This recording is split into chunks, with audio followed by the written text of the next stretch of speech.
there it goes.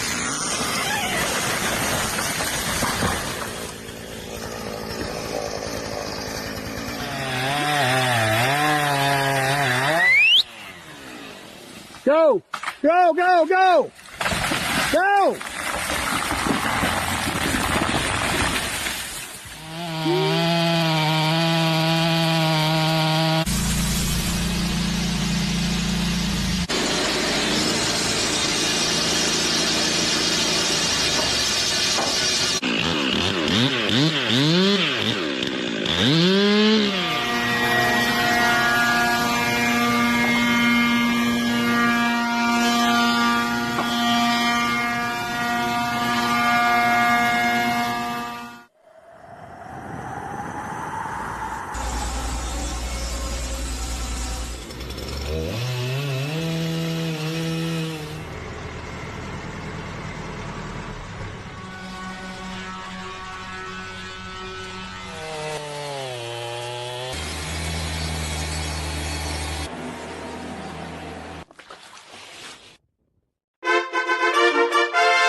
Rick, that would be you, except you're muted. There you go. Now you're not muted. You're not muted. Hello, everybody. Okay. Hello, everybody, and welcome back to the Forestry and Sawmill Round Table. This month's special guest is Will Johnson, president of TimberKing, located in Kansas City, Missouri. And let's see here. Will, you want to say hello to everybody real quick? Hi, everybody. Happy to be here. Excited. Can't wait to see what we get to talk about tonight. All right, so get your questions ready. TimberKing is another American-made product, another American business, and that's what we're focusing on tonight. So go ahead, Will, take it away and tell us all about your business. Well, we are an American business. We're an old family business. In one way or another, we've been around since 1929. My wife's great grandfather. I'm trying to remember if it was great or great. No, it's my wife's great grandfather. My kid's great grandfather founded the company under the name Bell Saw back in 1929, and in one form or another, we've been around ever since. Some older Sawyers some guys grew up with old Bell Saw circle mills that were PTO run. That's a great tradition that we're really proud of. But then, obviously, like everybody else, we've come into the band mills in the last 35-ish years.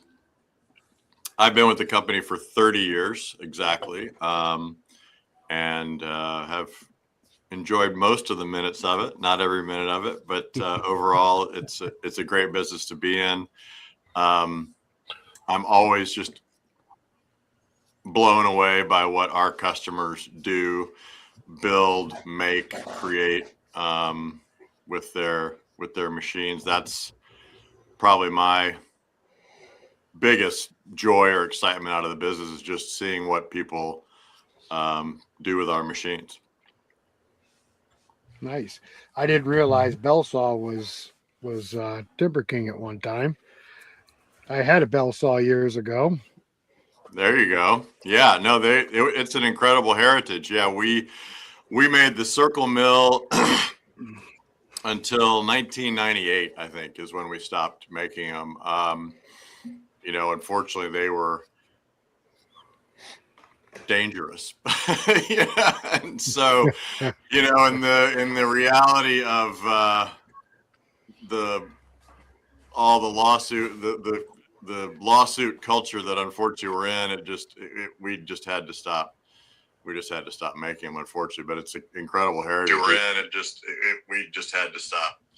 We just had to stop making them, unfortunately. But it's an incredible heritage. Somebody's playing that. What Who's is playing going that? on? I don't know. Somebody's Well, playing in the background. I don't know if it's me. It I might found be I found my bell saw no problem at all. well, yes. Yeah. Yeah. There you go. Yeah, they were. No, but I mean, it's a cool, not so much anymore, but I mean, my first 15 years here, I mean, it was incredible just talking. There were guys calling up who had mills from, the 30s and 40s who were still using them. They were elderly Right. at that time, but I mean, that was amazing in the 90s and early 2000s when a lot of these guys who had this bell saw mill for 40 or 50 years were still using them. I mean, that's gone by the wayside now, but it's a cool heritage that we're really proud of. Still a lot of bell saws out there. I see them for sale occasionally on the sawmill forums. Yeah, no, they're still out there.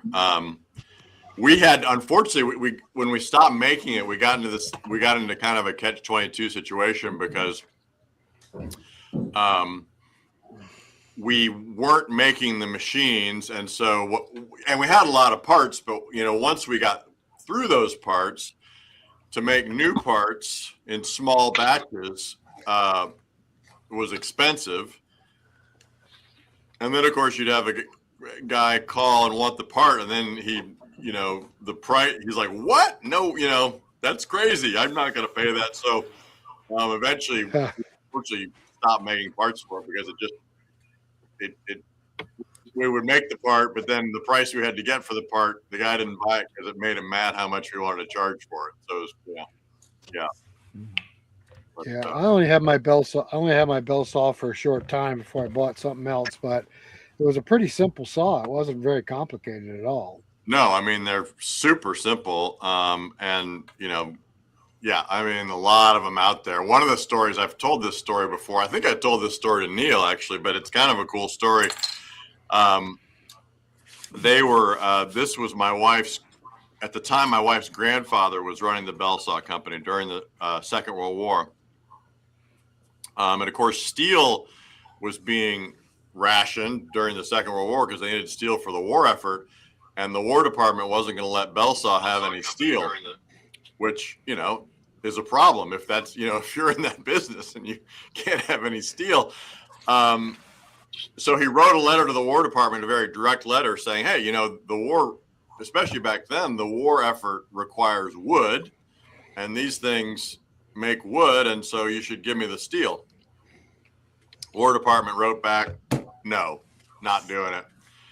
So then he wrote another letter to the War Department that was like 8 pages long with sub paragraphs and heretofore and thereto what and whatever, and really boring and weird and convoluted and bureaucratic, and they approved it. Came back and let him build sawmills. So, and a lot of those, and there were a lot of mills used in that war in particular that were shipped out to theaters and actually used in theater. So there's a lot of cool. I mean, I could go on and on about bell saw history. It's really a cool history. Yeah. Yeah, I ran mine with a 65 horsepower Massey Ferguson tractor, and I tell you, it would work the snot out of that tractor. Yeah. Bog it down. Yeah. Not a bad saw though. Not for what I paid for it. So well, I mean, they lasted forever. They were cool. And then we started making the band mills right before I started, actually. So in the early 90s, I started in 95. So we started making band mills in the early 90s. We have a sister company, Woodmaster Tools, which makes woodworking equipment. And so those were sort of running in tandem at that time, and I guess continue to. So. Okay, so how many model bandsaws do you have right now? Well, let me see. It's embarrassing that I can't answer that question. We have the 1220, the 1220 CRZ, the 1220 TW, the 1400 TW, the 1620 TW, 2020 TW, 2220 TW, 2520 TW, and the 6000. So I guess that's 10 models. Plus, we have an edger as well, which is not technically a sawmill. So we have 11 major machines that TimberKing makes. You have that all written down on the ceiling, don't you? Right. Well, yeah, exactly. I'm kind of looking around like, wait a minute.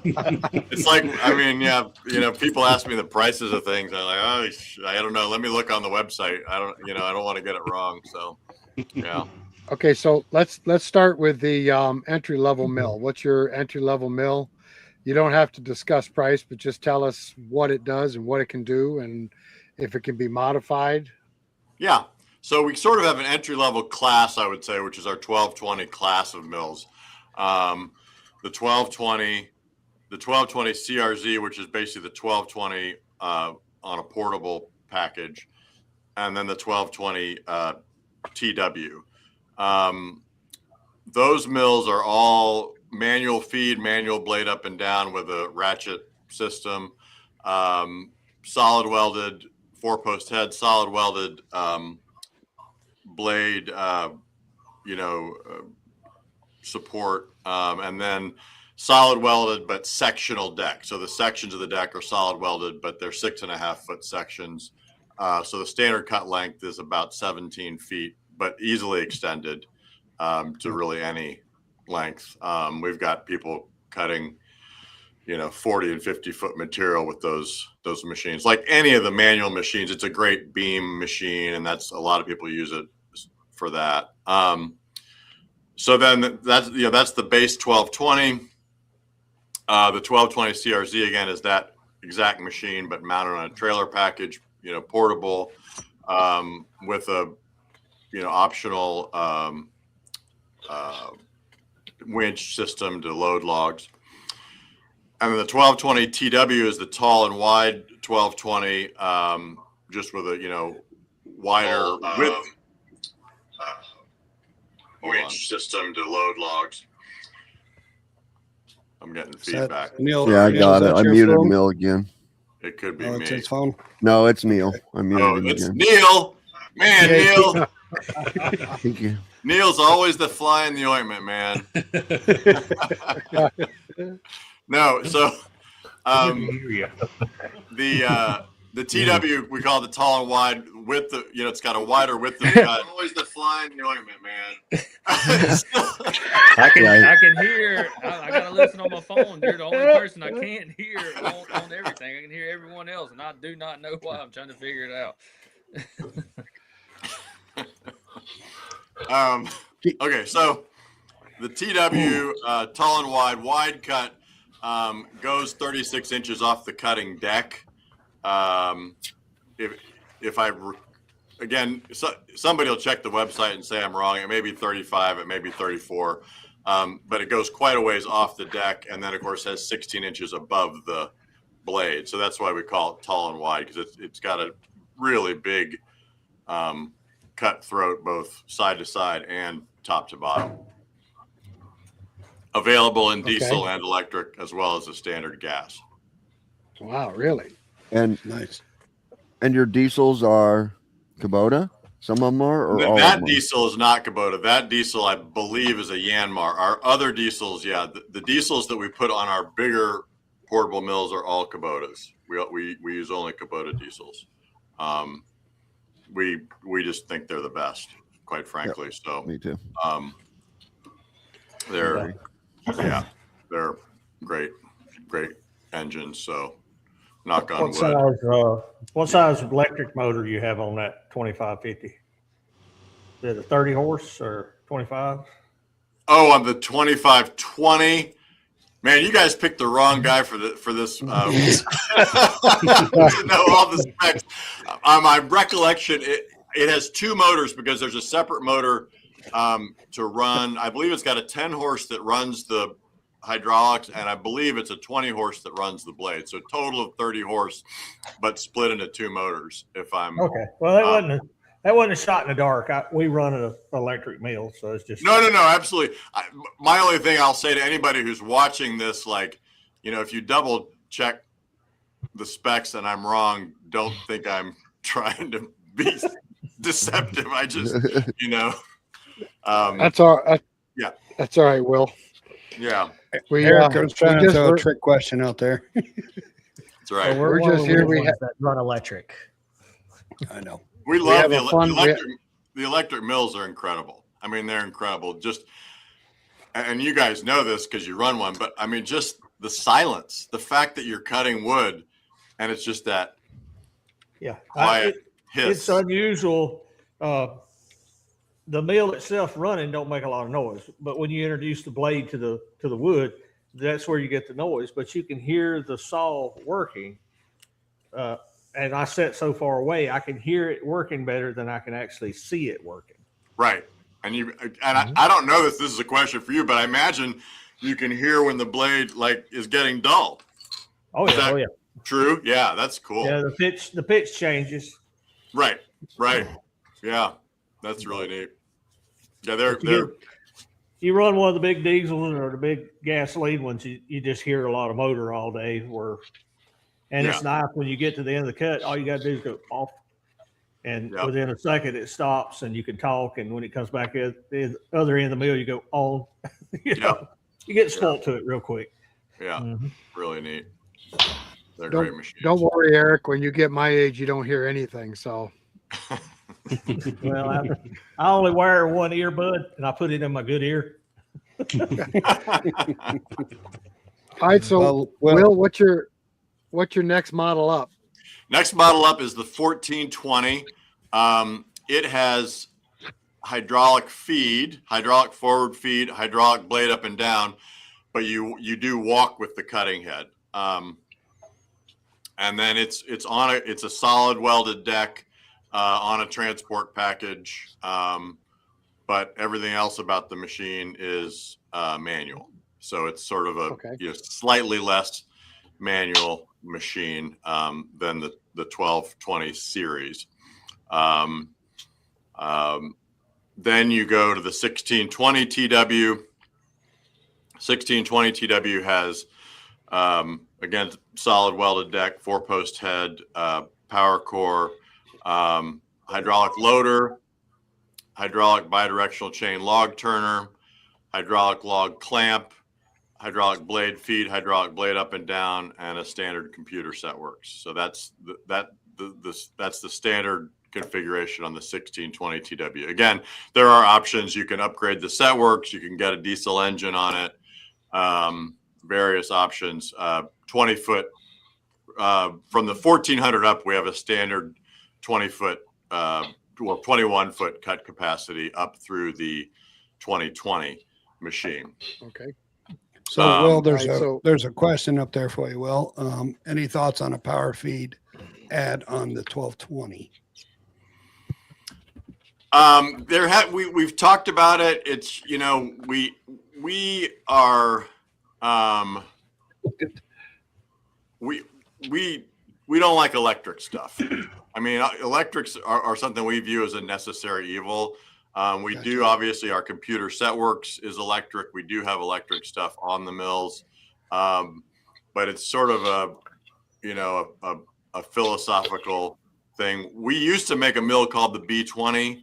That was our first band mill. It was heavily dependent on electrics, and that was quite honestly where most of our problems were with that machine. So we just look on the 1220 as a simple, rugged, no nonsense machine that you're never going to have a problem with putting an asterisk next to the word never. But and that's kind of our philosophy on that machine. And we just feel like, with an electric feed, we're kind of opening a can of worms. It is something we may do because people do want it. And it's that conflict between giving the people what they want or, kind of like sticking by your guns a little bit and saying, do you really need this on that machine? And also one of the virtues of a manual machine is manual feed. And sort of like we're talking about hearing the blade, one of the great things about a manual machine is feeling the blade, feeling the cut, being there right with it. That's one of the great, when I'm talking to customers, they're trying to decide through machines that, there's always this assumption that the more expensive machine is better, right? And I sometimes have talked to customers and said, well, no, there are things about the 1220 that are better. One thing I said earlier is how easy it is to extend and where you can cut big beams and stuff. And, you can go out as far as you want relatively easily and inexpensively. That's better than any other machine we make. And I think that direct connection with the wood is better in some ways than any other machine we make. So it's something we've considered. It hasn't been high on our list. We may do it because people want it, which is what you should do, I guess. As a company, you should do what your customers want. But I guess we're a little stubborn. Anyway, so I hope that was a long answer to say, no, we're not doing it right now, but we might do it. That would be a quicker way to say it. Perfect. In their defense, a power feed would make a better cut quality, because once the guy got the blade introduced, he could set that speed and just let it walk across there. Because I know pushing one manually is going to be a little up and down, as best you can try. Yeah, I mean, I agree. Although that is, it's funny you say it, because another conversation we have with customers about those mills is pushing versus the hand crank, because I do think the hand crank gives a more even pressure. Because you're right, pushing it inevitably, it's going to be doing that. So yeah, I totally agree with that. Now, I do miss a walk beside mill. We run one for 10 years or so. And when you're right here walking with the cut, you can see the blade, you can hear the blade. But now we've upgraded to electric, and I sit way back here, and you're missing some of that because you can see as the blade's going through the cut. Unfortunately, if I make a bad cut, I don't know it till Matthew flips it over and says, rope. I didn't think it would take you that long to say that. Eric missed that. Well, go ahead. I think one of the things is, just almost everybody should just start out on a manual mill just to feel it. You know what I mean? Right. It just has a feeling that you don't get, and mine's, an automatic feed, but sometimes you can hear it, you know what I mean? But you can't necessarily feel that wood and feel the cut in it. And I think it also makes you slow down.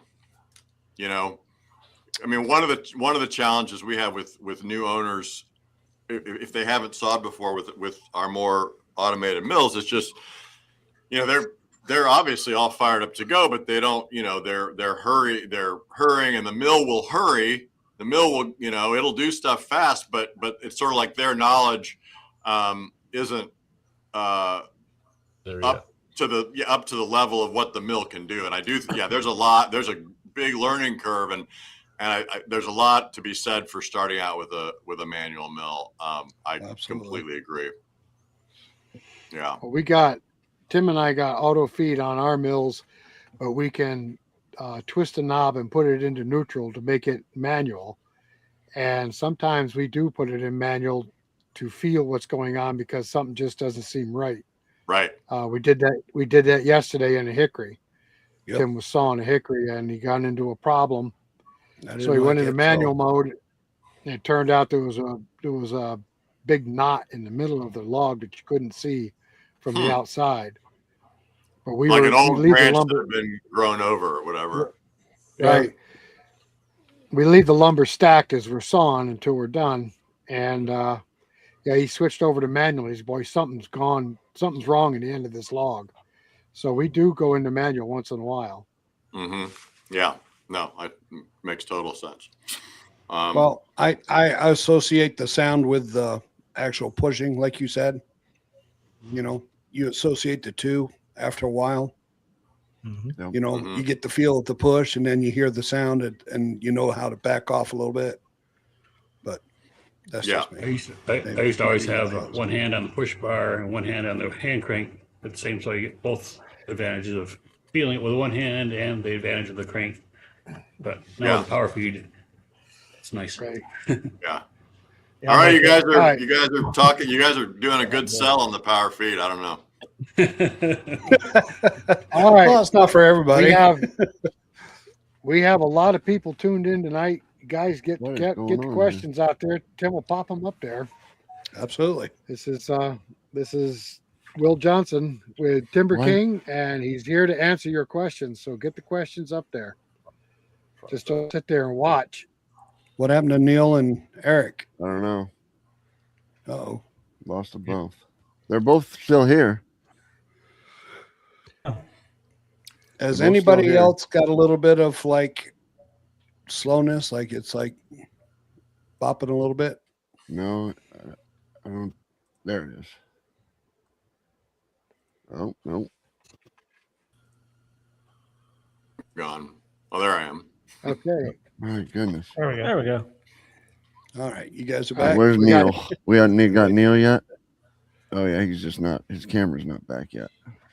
It All right, must we be got two guys a two guys StreamYard timber thing there. framing have popped Looks in. good. Yeah, I see that. Hey, Dan. Yep.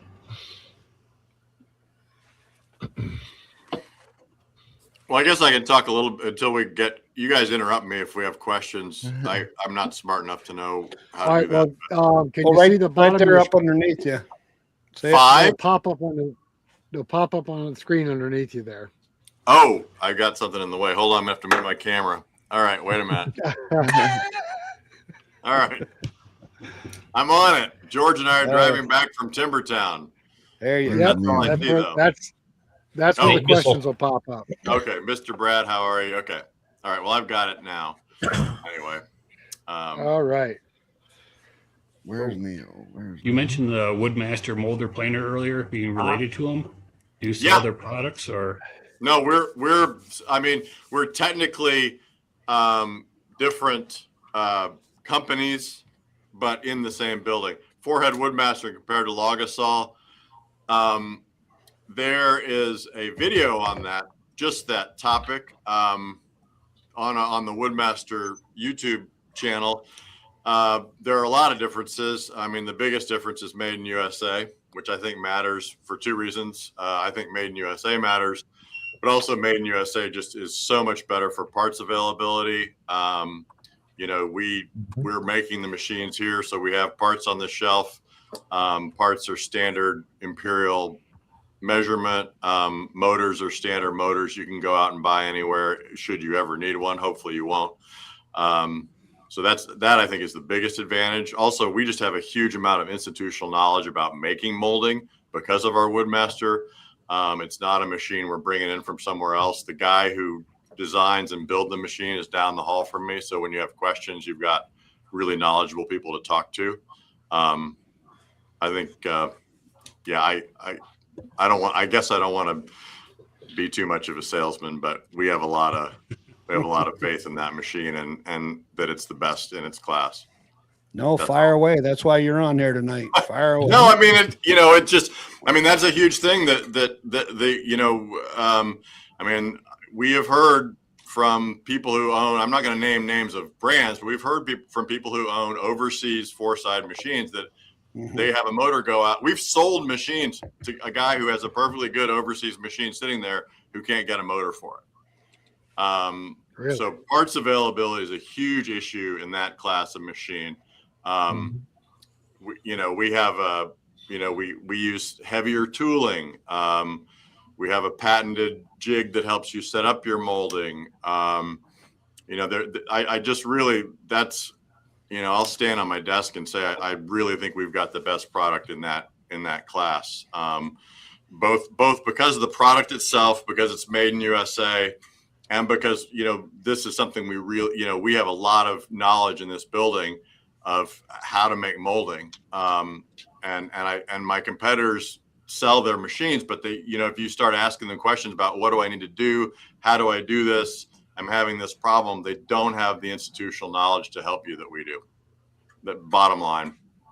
Now, do you guys do insert carbide tooling, or is it all high-speed steel?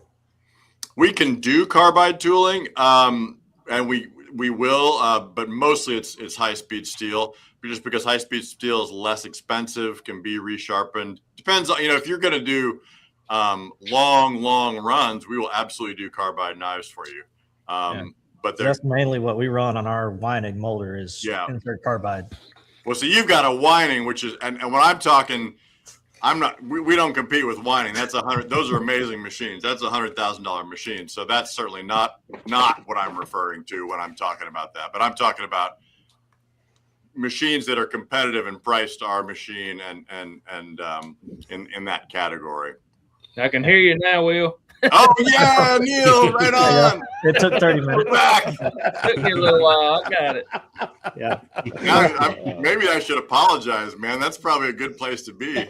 So This is great. yeah. Now, a quick question on your Woodmaster. Mhm.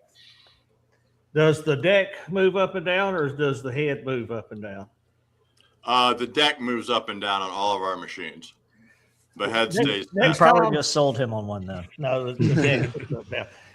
Next time y'all redesign that and make a new model, make the deck solid so that you can have an in-feed and out-feed table forever, and then the head moves up and down. I have that problem with all planers.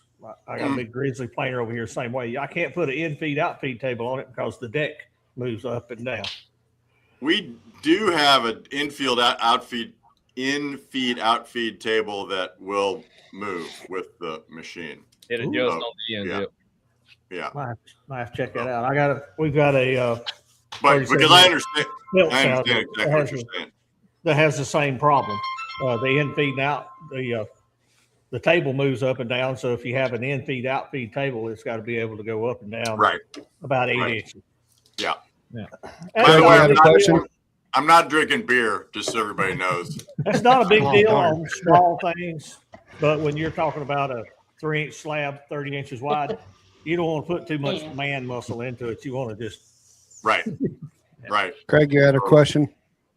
No, I was just gonna say my in-feed and out-feed adjust with the equipment. that's Okay. good. You do need a job. See, I'll have two guys. I have looked at the Woodmaster because of the actual planing width. I think it's 24 inches. Yeah, we have a planer up to 24 inches. And actually, that's another thing about the 4000 is that it will do up to 18 inches wide, which again is quite a bit more than competitive machines in that class. Probably more than your Weinig will do too, I would think. Actually. The best I can do on it is a finished 8-inch board. 8-inch. Yeah. It's But the I can do beast. it. I can do it at 32 feet a minute all day. That's the thing. No, those are amazing machines. It's They're a incredible. It's a whole different ballgame. Yeah, absolutely. Absolutely. Do you, Eric, so you have a kiln as well? Yes, sir. Yeah. What do you guys have for a kiln? I've got a KD 250 from Woodmiser, or basically a Nile 200 Nile. Pro. Yeah. Need another one. When you're going to There you start go. making kilns, they're not Yeah. hard. Well, no, we used to sell the Nile kiln. I mean, it's a fantastic machine. And we just send people to Nile because they were fragile to ship. Yeah. And so we kept having damaged machines and shipping, and then we were on the hook for them, and it just didn't.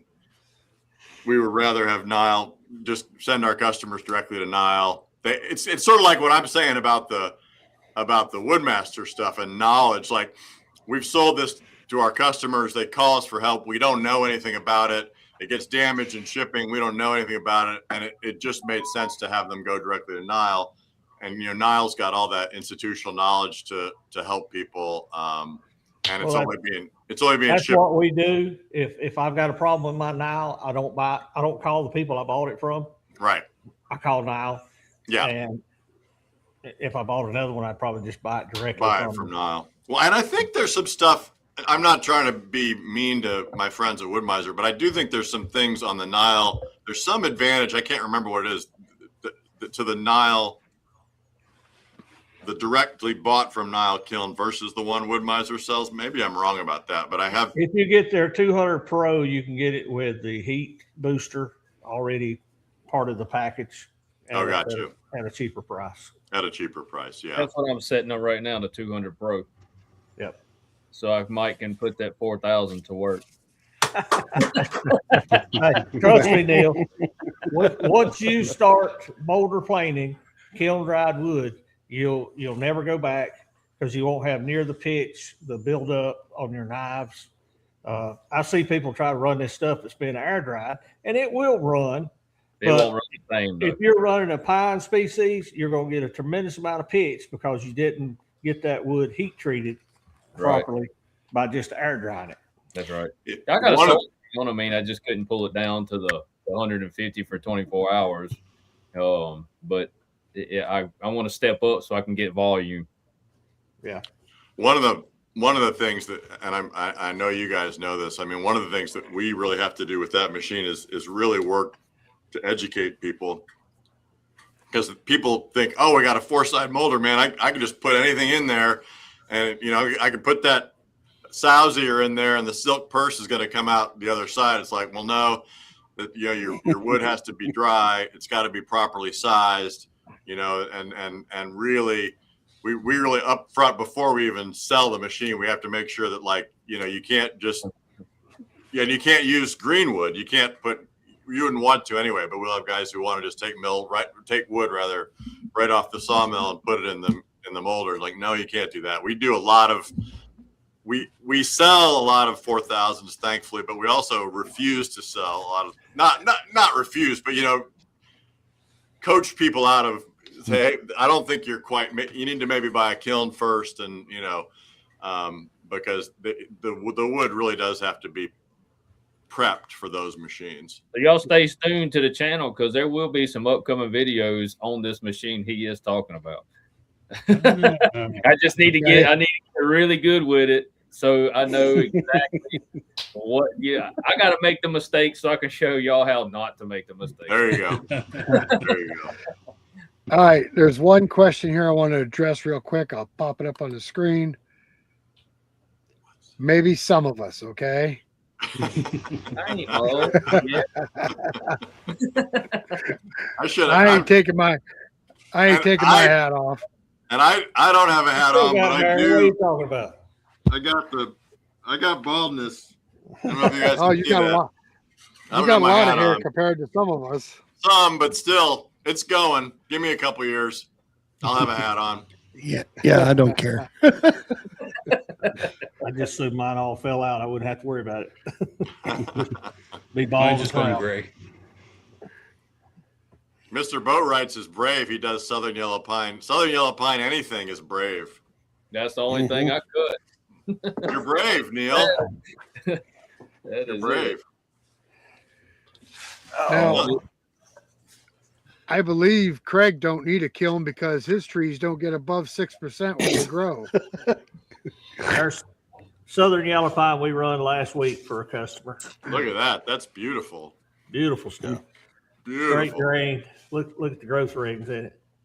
Yeah. Wow. Really nice. Yeah. Really I'd run nice. that every day. But it's got to be good and dry. That. Beautiful stuff. So, yeah, that's the next evolution in most sawmill guys. They get into this as a hobby and they want to do a little more finished woodwork, and then you got to buy a kiln, and then you get into buying you some kind of 4-head, 5-head type molder. Becomes an addiction.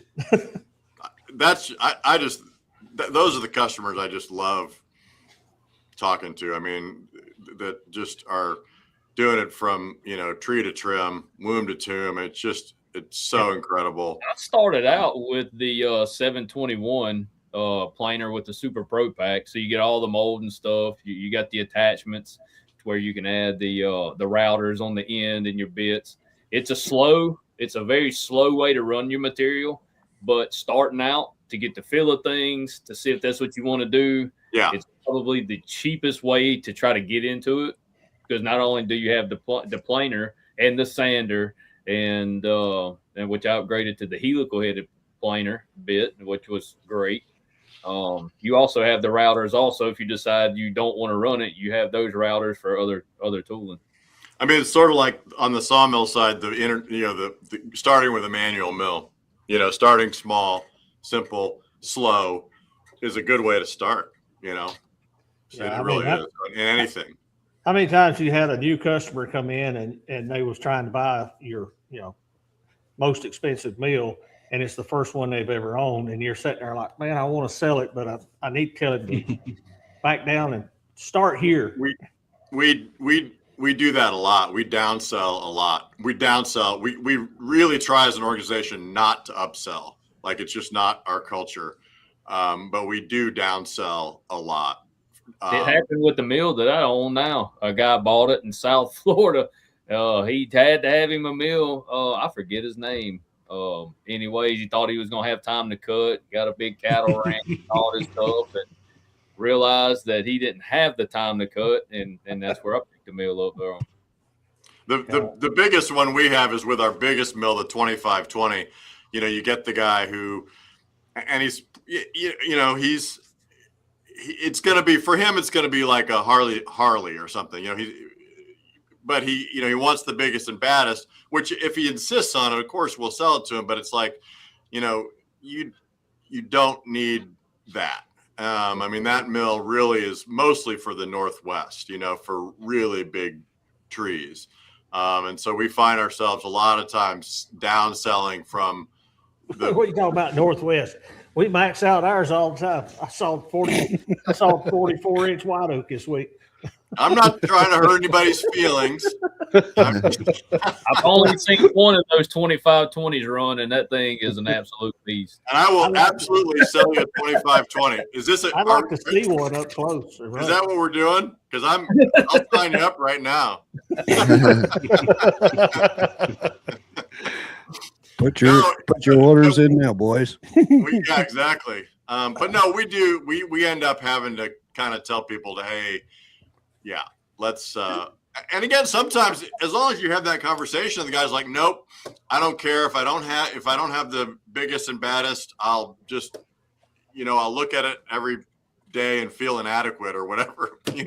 We'll say, yeah, we'll sell it to you, absolutely. But we really do try to get people, because we want them to be successful and happy. And if you've been, I think all of us have had that experience of being oversold something, and yes. And we don't. And I think that's part of being an almost 100-year-old company is, we really do take a long view of things. Like, we're not in it for, and I'm not saying any of my competitors are, but we're not in it for a quick buck. We're in it for the long haul, and the way you get to be 100 years old is by, taking care of people and doing the right thing. So, well, you don't want to jump on Facebook Marketplace, because I get on there all the time and just look, and I hate to see somebody that bought a brand new sawmill. It's 3 years old and it's got 60 hours on it. Yeah. Yeah. Did you not have a plan? Yeah. Yeah. No, that's, yeah, we get the one actually, in terms of like the morals of selling stuff, that's sometimes hard. Although it's not hard, it's actually ends up being fun. But you'll get a guy who's like not in good health, in his 70s, wants a sawmill. And the thing and for a long time, I guess when I was younger, I struggled with that. I don't struggle with it as much anymore, because it's like, you know what? He's probably not going to use it, and it'll probably end up on Facebook Marketplace, but he's going to be happy. Like, it's just, he's always wanted to do it. And yep, by gosh, it's not, that's, I used to feel, ambivalent about that, but I'm like, you know what? Let him do it. And it'll be the nice thing, I think, about our machines and some of our great competitors is, the machine, when he's done with it, and it'll hold a lot of value. And, but he's had that stored indoors. Yeah, stored indoors. He's had that satisfaction of saying, man, I always wanted a sawmill and I got it. That's always kind of fun. We're all old enough that we've all probably wanted a Harley and owned one, wanted a Corvette or a Mustang, and you've had one or two of those, wanted a boat and figured out you didn't never need another boat. Yeah. But I put sawmill kind of in a different category for me, because it's more business versus hobby. But when I bought it, it was technically a business hobby. Right. My first one. Yeah, I mean, what they always say about a boat, that the happiest day is the day you buy it and the day you sell it. You know what boat stands for, don't you? Break out another 1,000. What'd you say, Neil? Break out another 1,000. Yeah. Yeah, exactly. You're always working on it. Yeah. We've got a mutual buddy in that same boat, don't we, Neil? What's that? We got a mutual buddy in that exact same boat. Oh, yeah. Yeah. Matthew's been chomping at the bits these last couple of warm days wanting to go fishing. And I'm like, you got work to do. You got a young son. You got a pregnant wife. Fishing's going to have to wait. Like 20 years. Yeah. I said, your best bet of fishing is give Mordecai another year or so and just tell Mama you and him and leave it. Other than that, fishing's going to be slow. Mr. Boat writes, Absolutely. you got what you need. You don't, That's it. you don't need that other stuff. Do not. So It's a lot more fun than a boat. Oh, Lord, yeah. I mean, it's just, I never get tired of seeing a gnarly old log turn into board. I had a big old bass boat 20 years ago, and I called it my $100 boat because every time I put the hitch on the truck, it cost me $100. Didn't matter. And that was 20 years ago. Now it's probably a $300 boat. Yeah. Everybody should at least own one boat so you know what you don't need down the road. Yeah. Yep. Get that out of your system early. Same thing with a Harley. I don't mind. I don't blame people for owning one. I loved it, but I figured out right quick I was too old, didn't need to keep that thing. That little handle in there kept getting you in trouble. Yeah. Yeah. So I'll ask the hard question. You have the same thing as all the other sawmill makers, and the engine is not American made. You know what I mean? And I'm guessing the bearings, or not, or because the Kubota engine's not made American made. Kubota engine is the only. All of our other engines are American made. Okay. That's cool. Kubotas are not American made because I'm always ready to be corrected, but there's just not. They're the best. Right. And usually American made is the best. And so there's a correlation, but we feel like Kubota engines are the best. And so if you look on our website, what we say, each mill has a little thing by it and says made in USA. And on the 2220 and the 2520, which are the mills that come standard with Kubota engines, we say made in USA with an imported engine. But your bearings, your belts, you know what I mean? All that those are the hard ones to get in the USA, aren't they? A lot of stuff's impossible. Yeah. When I say made in USA, you have to have a certain percentage of your content. Our mills, every single item on our mills is not made in USA. Right. It's not like every single thing is made in USA. The worst one that's horrible, and I'll tell you this is a horrible story about what's happened to American manufacturing. Yep. I know I've told Neil this story. On our mills, all of our portable mills have standard sidewind leveling jacks on them. Okay. They are Bulldog brand, good brand, and we bought Bulldog jacks for years. One day, we get a big pallet, like a container of, not a container, but a big thing of Bulldog jacks. One day, our thing of Bulldog jacks comes in, and they're the Bulldog jacks made in China, no longer made in the USA. Mm-hmm. Of course, they didn't lower our price, but so we found this was 10 years ago, maybe 15 years. It was quite a while ago. We found a company in Nebraska that was making sidewind jacks. They cost about 30% more, but we started buying those, but they went out of business. And I challenge you, and if you can find it, great, let me know. But you cannot buy American-made sidewind jack. Doesn't exist. Right. If somebody can prove me wrong, that would be fantastic because I would love to buy that jack. So there are absolutely not U.S. made there's non-US made stuff on our machines. We work hard to minimize that, but it's really hard, and it's, again, it's a constant battle, because this thing you're buying that's made in USA one day shows up on the dock made in China. I mean, and nobody's called you, nobody's told you. It just shows up. And actually, talking about, we also had a big issue during COVID. Correct. Just getting anything. Right. I mean, so we really had to, a lot of that, we were scrambling to get anything. There were components where me and the purchasing guy were literally buying stuff off eBay. Because our suppliers didn't have them. So that also, just the sheer availability of stuff that's pretty much over. Although, I mean, that lasted until into last year, where we were still having supply issues on stuff. One thing about parts, though, I mean, every piece of equipment, there is stuff you have to replace, stuff wears out. Everything that I found on my 2020 is easily accessible within a short drive of my house to be able to get it. I mean, sometimes it's the auto parts store. So as far as bearings go, I can go right down there to there's a bearing warehouse. They have that. Everything is very easily accessible, and there's no back order on anything to have to wait for a while, because time is money, and the longer you're shut down, the less money you're making. You're putting yourself behind. We definitely try to have stuff be standard spec when we can, standard stuff that you can buy.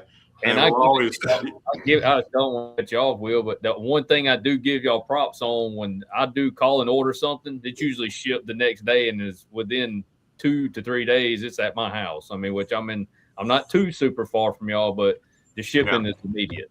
That's Marcus. Marcus has made a huge difference. I think Marcus has been with us for 4 or 5 years. He's made a huge difference. I mean, pretty much if we get an order before 3 p.m. our time, it'll go out that day. I mean, that's what we try to do. But again, we also try to have it be standard stuff, and we'll always give a customer a spec on something. Like if he's like, no, I got to try to go into town and get it today, we'll always give him the spec. And we try not to have proprietary stuff if we can avoid it. I mean, like our log turner weldment, you can't go to, Home Depot and buy that, but or Tractor Supply or whatever. But just like a Kubota engine, you can buy it from TimberKing, or you go down to the Kubota dealer and buy the exact same thing you bought. Yeah. In today's time, it's real hard on manufacturing to find, like, say, source American stuff. And we understand that sometimes you got to buy foreign made stuff. My only issue with that is when a company don't check the quality of the material coming in. I've got a brand new mill, and Matthew and I have replaced way too many bolts that should have been a grade 5, should have been a grade 8, but bare minimum grade 5, and they broke. The Rockwell was wrong on them. Now, I understand that they might not have been able to source that where they normally do, but when it comes in the door, somebody's got a Rockwell meter to plop on that thing and say, hey, this crap won't hold up. You're going to get somebody hurt. Yeah. That's my only issue is if that's the only place you can get it, hold them to the same standards you would an American manufacturer, and call them up and say, hey, Joe, this batch of stuff you sent me is garbage. We're sending it back. And that is, I mean, across the board, that's one of the problems with, I mean, let's just say it, right? I mean, that's one of the problems with stuff from China. Exactly. Is that they don't really have any compunction about. I tell Matthew all the time, they made a part that looks like a part, but it ain't a real part. Yeah. No, it is an issue. But it's frustrating too, and this gets onto the Woodmaster side, more the shop equipment side, where we have more direct overseas competitive machines. I mean, it's frustrating too, because I mean, we have a lot of customers who are willing to. What's the old Toby Keith song? You know, pay a little more for a tag that says USA. I mean, we have customers like that, and of course, we are so grateful for them. But it's also amazing how many potential customers we have who, you know, aren't that. You know, they're flying the flag, but they won't pay more. They won't pay a little more for our machine that's made in USA, and that's frustrating. And that's a choice that you have to learn to make. Okay, I was just like every other consumer 10 years ago. I bought, you know, Amazon, whatever's cheapest, made wherever. Today, I make a choice. I'll pay more for made in America if there is a made in America option, which is often there's not. I bought a new blower to go on our dust suction system yesterday. I've had 3 V-board or Chinese ones burn up, and I went ahead and pulled the trigger and bought a ball door. Anybody knows anything about electric motors, you know, ball doors top of the list, but you're gonna pay for it. Did you put the ball door motor on the blower, the existing blower? I'm waiting on UPS delivery. Oh yeah, okay, cool. For future reference, we also make cast aluminum blowers with American motors on them. There you go. Mm-hmm. But you got one. Yeah. Well, I bought a brand new one the other day from a New York blower company. I bought it off. Good. I bought it off Facebook Marketplace from the guy that bought it new and never hooked it up. Never hooked it up. That's the best for you. Yeah, that's good. So, but that's for our future expansion coming soon. There you go. There you go. Well, no, it is. It's this balance, because it is so heartening when you have, and I think that's what you've said, Eric, is a positive symptom of our time, because 10, 15 years ago, people truly did not care about made in USA. And I do think it's swung back. I mean, we still have people who don't care, but we do have people who do care, which is and more than we did 10 or 15 years ago. I'll say it this way. I don't mind buying anything that was made somewhere else in the world, as long as it wasn't made by people that hate us and hate this country. Well, and yeah, absolutely. And also that, you know, are not, you know, they're not getting, you know, those companies don't have to pay health insurance. You know, those companies don't have to pay benefits. They don't, you know, so it's like the cheap, like I do think there's a difference between buying, and this, you know, in the 4-side molders, some of the competitive machines are made in Taiwan, some are made in Europe. You know, if it's coming from Europe, you know, those companies have similar cost. Maybe even higher. And so that playing field is kind of even. But when you're competing against people, you know, who don't have to pay their people anything, and again, who you know, they're paying taxes to government. This is not Taiwan, but you know, in China, they're paying taxes to a government who is actively trying to undermine our government. So when you buy that machine, you're indirectly supporting that government, 100%. I refuse to anymore. Yeah. No, we try. I mean, and again, unfortunately, all of us buy Chinese stuff because it's impossible not to at this point. Absolutely. Yeah. Well, you even get like talking about American made stuff. You even take a bearing company like TimberKing, who is American made bearing company, but they got 33 plants throughout the world that makes bearings for them.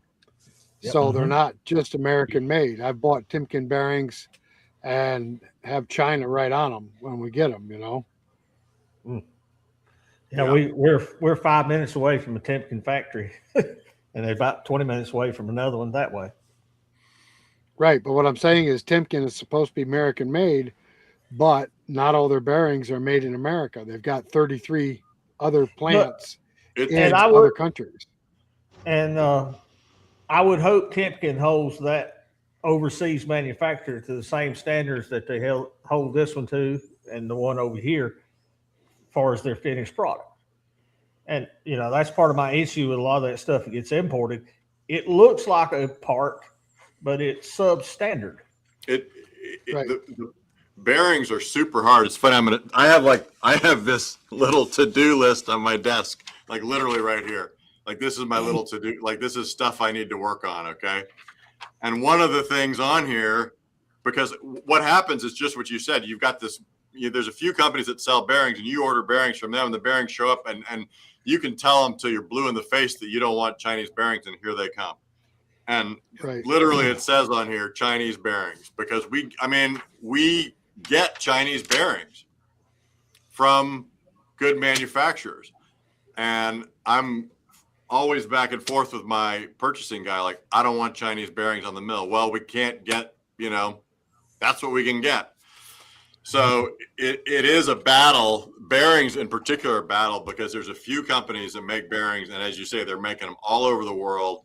And we need this bearing, and they don't even really have a structure within their company. Like if I say I only want, or even like, look, to me, a Japanese bearing is going to be a good bearing. Like it's not made in USA. It's going to be good. And again, that company, because of that economy, that company has to pay its workers well. So it just feels like a more even playing field. But yeah, I can't. It's really we have yet to find a way to spec with a big bearing house because they don't have an internal system. All they have is, as you're saying, Eric, they have it's bearing number XYZ, spec number XYZ, and they will send us spec number XYZ, but they don't have any sort of system to say, TimberKing wants XYZ USA. And they're going to pay more for it, but that's okay. Like it's very hard. Well, manufacturing's coming back, but it's going to take a decade. It's not going to happen overnight. Yeah, it takes time for things. It took time for us to get where we're at, and it's going to take time to get away from where we're at. And because it is a big cultural shift. Because as you were saying, Eric, we're just so used to getting on Amazon and doing sort by price, right? Yeah. Give me the cheapest. And also people, I can remember, and I'm sure the old guys, so sorry, Matthew, but all of us old guys can remember. Do you remember you used to save up for stuff? Oh, yeah. And not just as a kid. Our parents would save up for things. Nobody wants to save up for anything anymore. It's like, I want it now. And we've gotten so used to having cheap stuff that available stuff that we just, we're spoiled. And that's going to be a big, and I hope it happens, a big cultural change though, to say, you know what? No, I'm going to get it in 2 years, or I'm going to get it in 3 months or whatever. Because we've just gotten accustomed to instant gratification. And that's what's undermined. Well, the American people are carrying more debt load now than ever in history. Will you say that again, Eric? I didn't hear you. The American people are carrying more of a personal debt load than ever in history, and that's got to change. We've all got to buy a house. We got to take care of families and such. But it's nice when all that, debt ends. Your house is paid for. You've got decent cars. Just making a mortgage and 2 car payments every month is not a way to live forever. Forever. Mud saws and debarkers. Uh-oh. Back to sawmills. Darn it. Sorry. I knew that was going to be a hard question. Sorry. Thoughts on mud saws and debarkers. We do have debarkers available on our larger machines.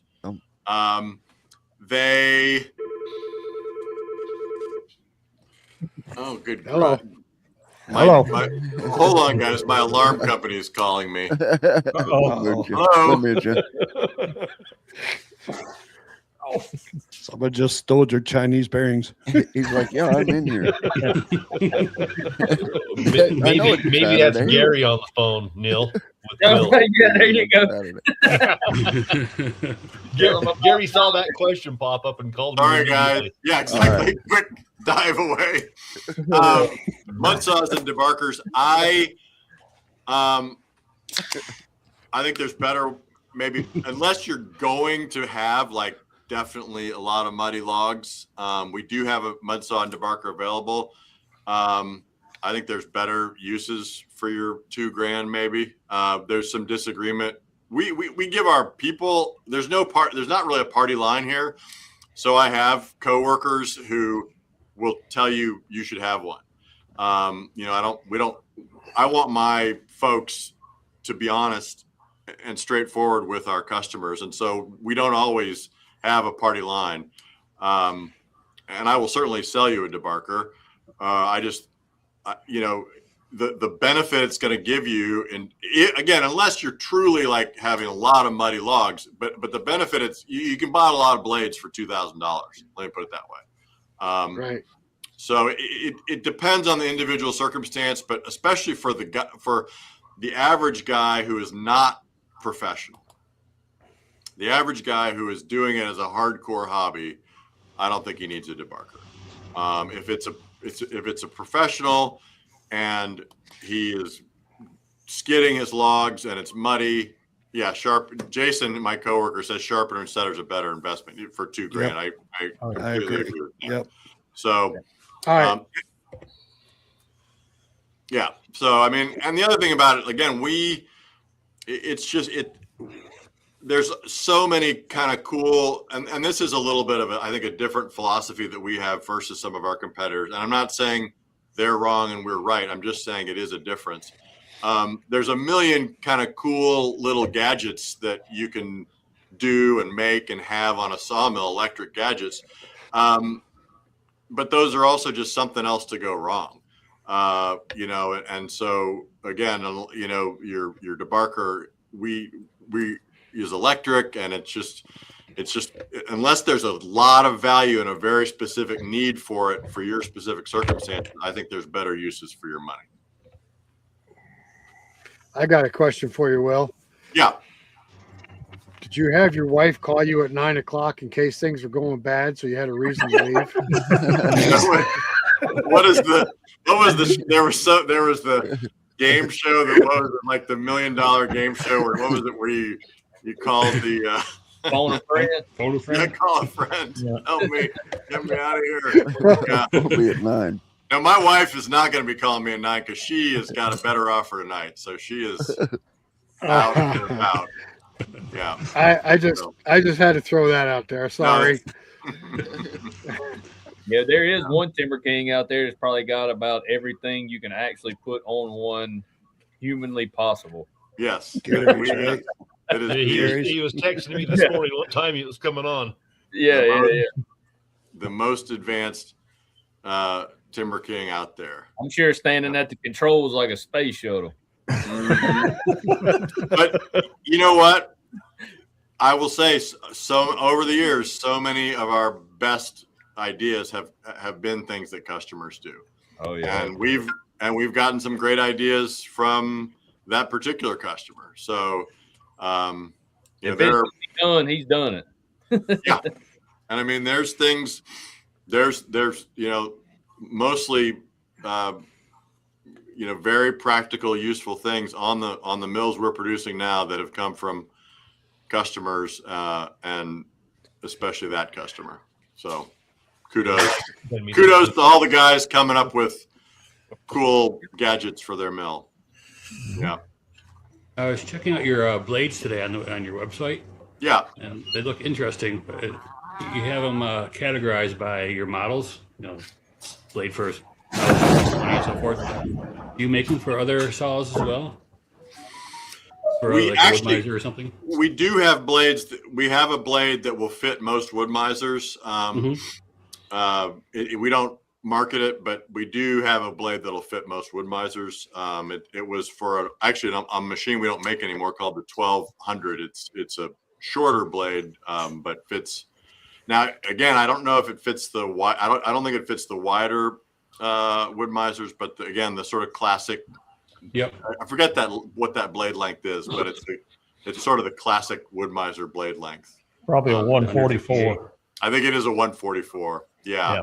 I think that's right. Jason Harris may come up on here and tell me what I don't know. Jason Harris, if you're out there, what's the length on a 1200? 156, he said. Oh, 156. Okay. And 144. Okay. And 144. Yeah. So he's on it. You guys should have had Jason. He would have been way better. No, I've been quite entertained tonight. This has been great. I aim to please. So you want the other hard question? Yeah, Want the next hard question? All right. So we got Jason Harris, TimberKing here. We got TimberKing Portable Sawmills, and we got TimberKing Official on YouTube. Oh, right. The YouTube question. The YouTube question. So your YouTube question. This is the answer to the that, YouTube question. The answer to the YouTube question is as follows. I am the marketing department, basically, of TimberKing. As I like to say, we are a company with a big company muscle and small company attitude. And I am the marketing department for the most part. I have outside people. Anyway, that doesn't matter. So during COVID, everybody knows the sawmill business went crazy during COVID. Mm-hmm. We basically stopped marketing. There was no point. It was a waste of time to market because all marketing was going to do is get us more sales. And we already had more sales than we knew what to do with. And so we stopped putting anything on YouTube. And in that interim, I also got a new phone and a new phone number. Our old YouTube account, everything was connected to that old phone and that old phone number. So when things slowed down and we needed to start marketing again, we can't get access to our old YouTube channel because everything's automated. You can't talk to a human. You can't call YouTube or Google and be like, hey, there's this issue. I can't, how can we work this out? I mean, we tried for months to get access to our old YouTube channel, but everything always came back. Basically, all I had to do was get a text on that old number. I mean, I even texted the number of the guy, whoever has the number now, is like, please, please, please, I mean, I know this is weird, but then of course I never heard back. So that is why we have two YouTube channels, because we had to start, once we started having to market again, we had to start a new YouTube channel. So that is the answer. We also have, we are on TikTok and Instagram as well. And Jason takes care of our Facebook page. So we try to be on all the platforms. My marketing, so I do have outside marketing people I work with, and they're in their 20s. And so they're always making us be on these platforms that I'm not sure we need to be. And Morgan's probably watching. So now she's composing a mean or email to me. But anyway. Is there any new and interesting things or upgrades that y'all may be doing to any of y'all's equipment that you can share? So any upgrades to any mill or changes y'all are making? Are there any? Yes. Am I ready to share them with you? No. I'll share them with you, Neil, off camera. But yes, he can't keep a secret. He's going to tell us anyway. There you go. Make a video out of it. There are some things in the pipeline. Some of it. Mostly it's mostly we are we're constantly improving the machines. Sometimes with we've recently done a lot as far as, that's why all the machines are now branded TW, because we've made sure that the machines go higher off the deck and have higher off the higher distance between blade and the top of the cutting throat. So that's a recent thing we did. If we do, the only reason we ever change model numbers actually gets back to blades.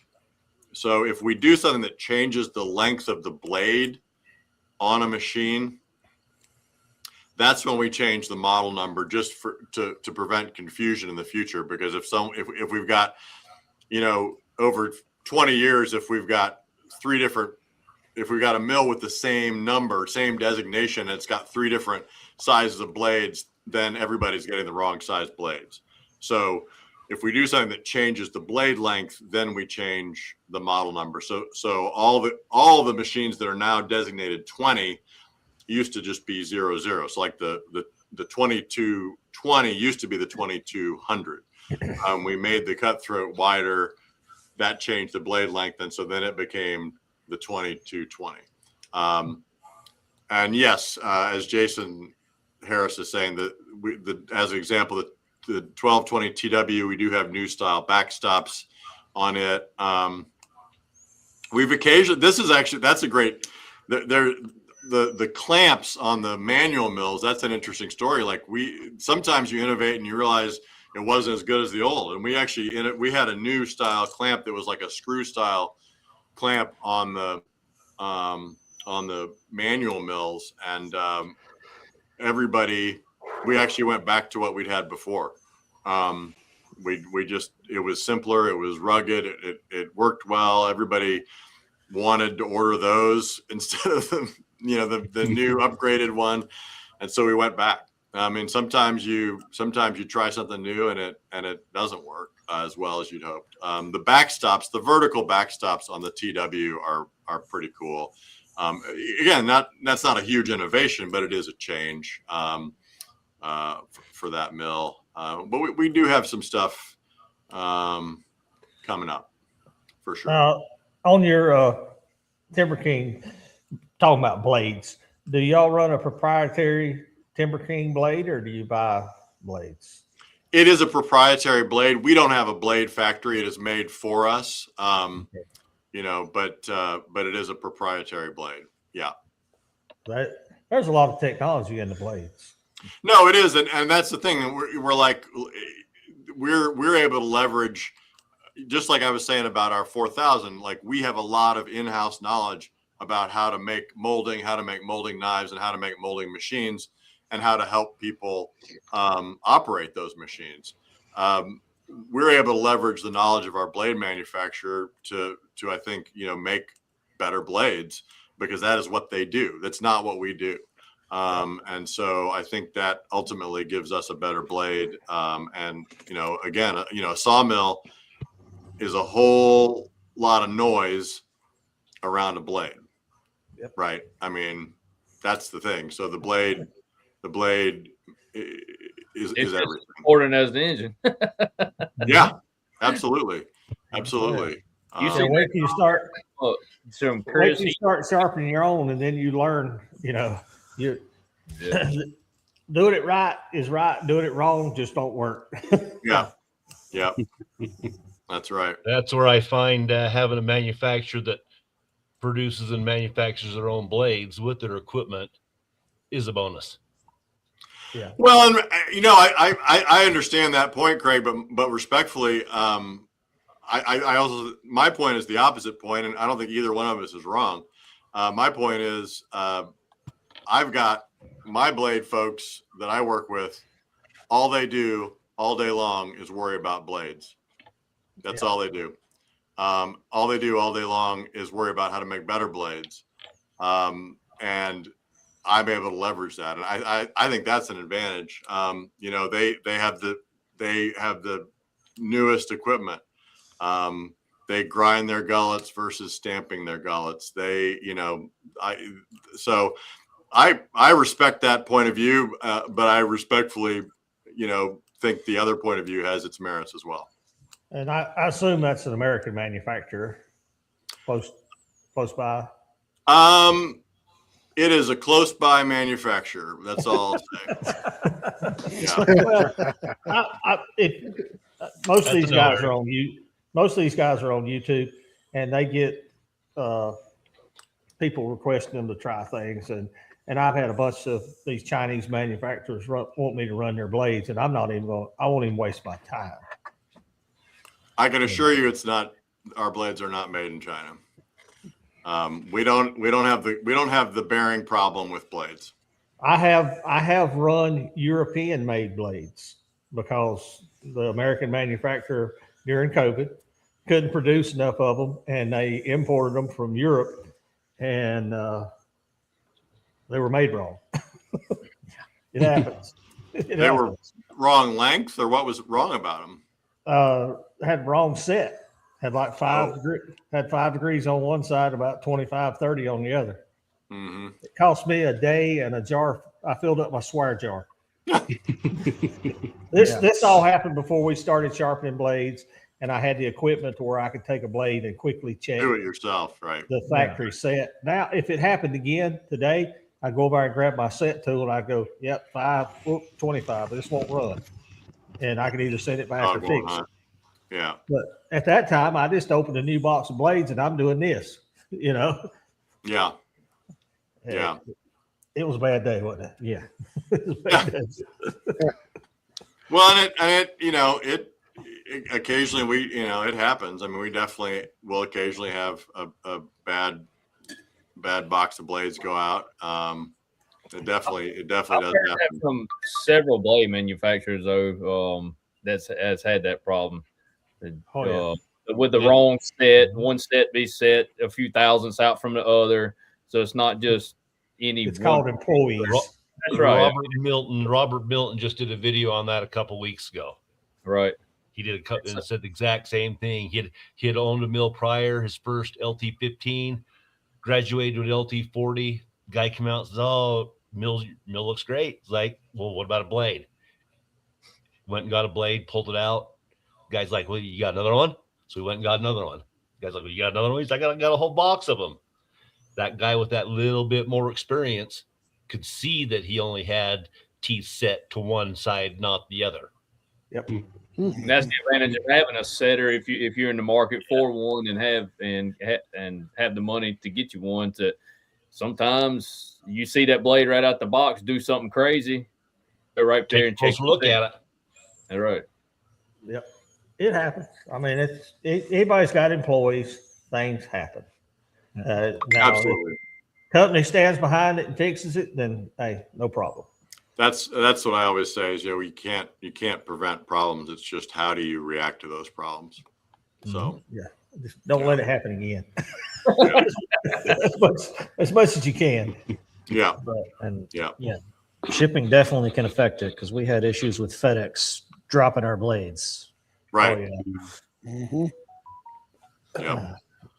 Yeah. So If you ever this is for all you guys watching. If you ever open a new box of blades and you put one on and it cuts bad, take that thing off and look. You know, like I say, it may have got dropped in shipping. It may have been set wrong. If you don't have the tooling, you can use the laser eye and take a good look at it. Yeah. Greg, you waving? Do all that before you fill your Swire jar up. My daughter. Aw. She knows I'm not a good typer, Tim. Oh, that's good. That's why I threw it up there. I figured you'd want to read it. I run into something here a couple weeks ago, and I got a sawmill question for all your northern guys. Since I've been sawmilling, we've not had a bad winter.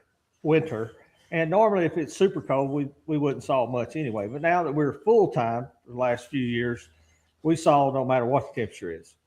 We had some single digit temperatures a couple weeks ago, and I tried to saw some green poplar and could not make that stuff saw. It was just,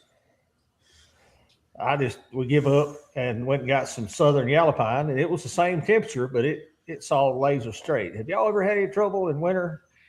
The blade just wanting to wander in a frozen log? Poplar might have been frozen, and it's It was softer frozen. log, and it's softer than pine, that yellow pine. So your blade was wandering. I don't know how you would fix it. Maybe go to a different degree blade. I tell you how I fix it. It's sitting out here waiting on warmer weather. That hickory I was hammering on yesterday. In super cold weather, having trouble sawing flat because the log was frozen. Right. I found that in my softwoods in the winter, that when they're cold and frozen, the grain's more comparable. You know, it's a little bit more dense as if it would have if it was thaw, Right. where that blade's going to want to follow the path of least resistance. When they're frozen, it's a more consistent. You know what I mean? Well, So these that it's these been- poplars, these poplars were fresh cut. They hadn't been on the ground a couple of weeks, and if you had cut it in the summertime and stood it over in the corner, water would run out of it. You know, they were super green. Well, maybe it wasn't frozen solid, and you were hitting soft spots that wasn't frozen, and then hit like cutting a spruce with a lot of knots. You know what I'm talking about? Yeah, exactly. Your blade's gonna try to wander over the hard spots versus the soft spots. It was bad. And maybe Jason, we only run one type of blade here. We got the Woodmiser Turbo 7s because they're kind of the best all around that we use. Yeah, I was fixing to say maybe y'all like me and don't have anything, don't have them 4 and 7 degree blade to 4 degrees for frozen wood. No, don't keep them anymor. Greg, we've they said it was like 2 degrees at his place. And I said, man, it's sunny and 80 here. Well, Not no, an issue. we tried the Turbo 7s recently on a frozen ash, and it was a disaster. I mean, it was literally a disaster. Yeah, The 10 probably degree, a lot of 10 degree went right through it, but the Turbo 7, it was just horrible. It was an absolute disaster. Yeah, that's the worst I've ever had. But like I say, that's probably the coldest we've ever tried to saw with logs that had been, 8, 10, 12 degrees for 2 or 3 days. They were frozen hard. Mhm. Well, the moisture content in poplar is a lot higher than the Oh, it's moisture probably content in your pine. 70%. Right. And so when that moisture in the poplar freezes, it's like sawing through an ice cube. Hey, You know, Eric, and it just dulls your blade a lot faster. when it's that cold, sit by the fireplace, bud. Well, It's supposed to be that cold again Monday. we were only working because we were so far behind. Normally, I try this room we're in is our motor room, and we can close it off and heat it. If it gets real cold, I try to work in here or go to the house. Man. It gets that cold down here, it gets scary. Go, Neil, if it- if that Go happened inside. every time it got cold, Rick and I would get nothing done.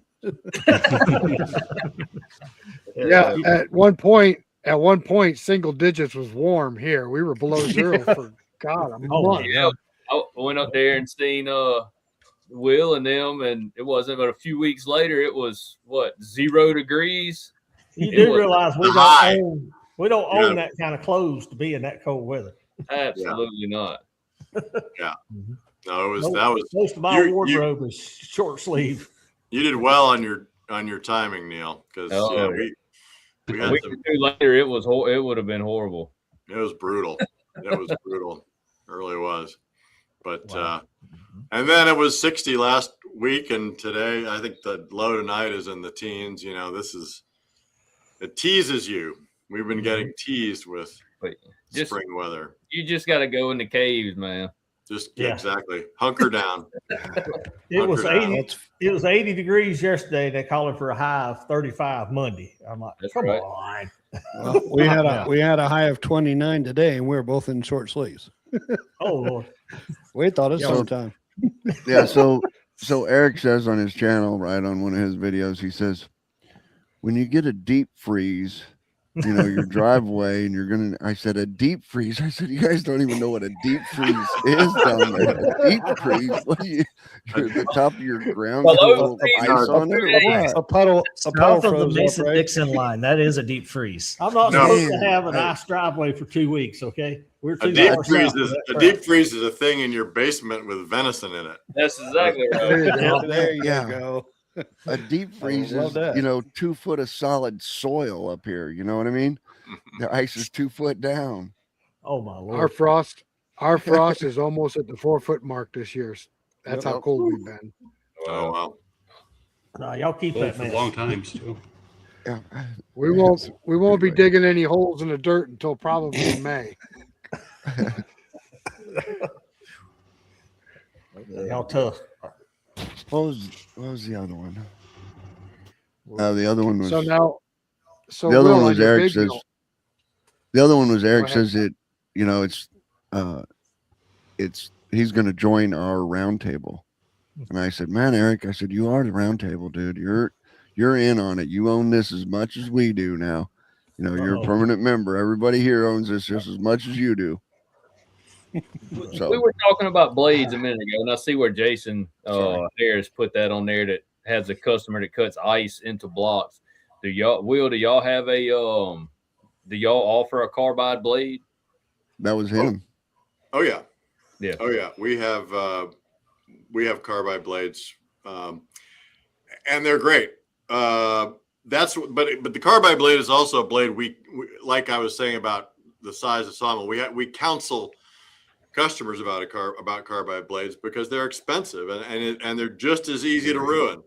You know, I mean, they're just as easy to ruin. People think, oh, the carbide blade, that'll be great because it'll cut through anything. No, it'll get destroyed by a nail just as well as a, you know, they're like 100, Jason would know, but they're like $150, you know, and if you've got dirty wood, or if you got debris in your wood, if you're not confident in what you're cutting, you know, yes, it's great until it gets destroyed. And then you've got Jason says they're out of stock right now, but then you've got a $150 blade destroyed versus a $30 blade. Correct. So you have to be very, you know, again, it's not that I was about to say we're selective about who we will sell them to. No, we will sell them to anybody, but we try to educate the customer to be like, this is not the be all and end all. You have to really have confidence in what you're cutting, or be willing to, give up a blade that costs, 4 or 5 times what a normal blade costs. I could see you using them if you were selling super high grade wood, a high end maple or high end oak or walnut or something, and you had to have that superb finish off the sawmill. The cost of the blade is immaterial if you get enough money off the back end. But if you're just trying to saw dimensional lumber, there's not enough money coming off the back end of the mill to pay for a $150 band that you ruined, unfortunately. Right. I mean, so it's got to be high dollar. It's got to be sinker logs, tropical hardwoods, which also those logs are, again, there's also a reason to have carbide with a tropical hardwood or with a sinker log. So you're right. It has to be a very high value product in order to compensate for the risk. If I sawed hickory and pecan every day and could sell it for what it was really worth, I would probably run a carbide blade. But I don't saw hickory and pecan every day. They tell me, Eric, I don't need one for pine. No. Not softwood. Well, maybe if you get a little frost on it.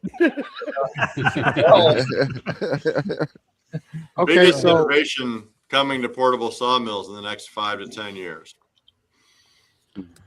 okay, so Will, let's say I'm a customer and tell me when I should have a carbide blade.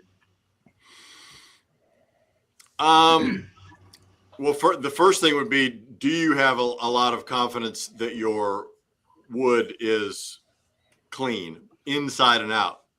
In other words, do you know that it doesn't have metal inside in it? That would be one question. The other question is to Eric's point, like,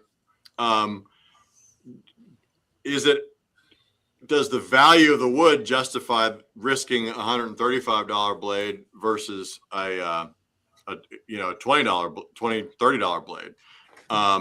That's, and the answer is sometimes yes. Like in tropical hardwood, where you would rather risk a $135 blade than risk your $20 blade doing this because that wood is so valuable. So it is sort of an economic question. I think it is cost benefit analysis. Is the benefit worth potentially having that blade blow up? Or maybe sometimes time is money, and of course you don't have to change that blade as often. We do have customers who buy carbide blades don't ever change them. They just cut with the same blade for say 2 days and then throw it away. And for their, and I wish I knew this, I could think of a specific example but their calculation is it's not having to change the blade is valuable to them. Because that's the thing about the carbides is if they don't get destroyed, they will stay sharper a lot longer. So there are customers who, that for whatever reason, that is a benefit to them that's worth buying the carbide blade. So that's the other, I guess, thing on those blades. All right. We You want to go back to that question, Will? Yeah, the biggest innovation.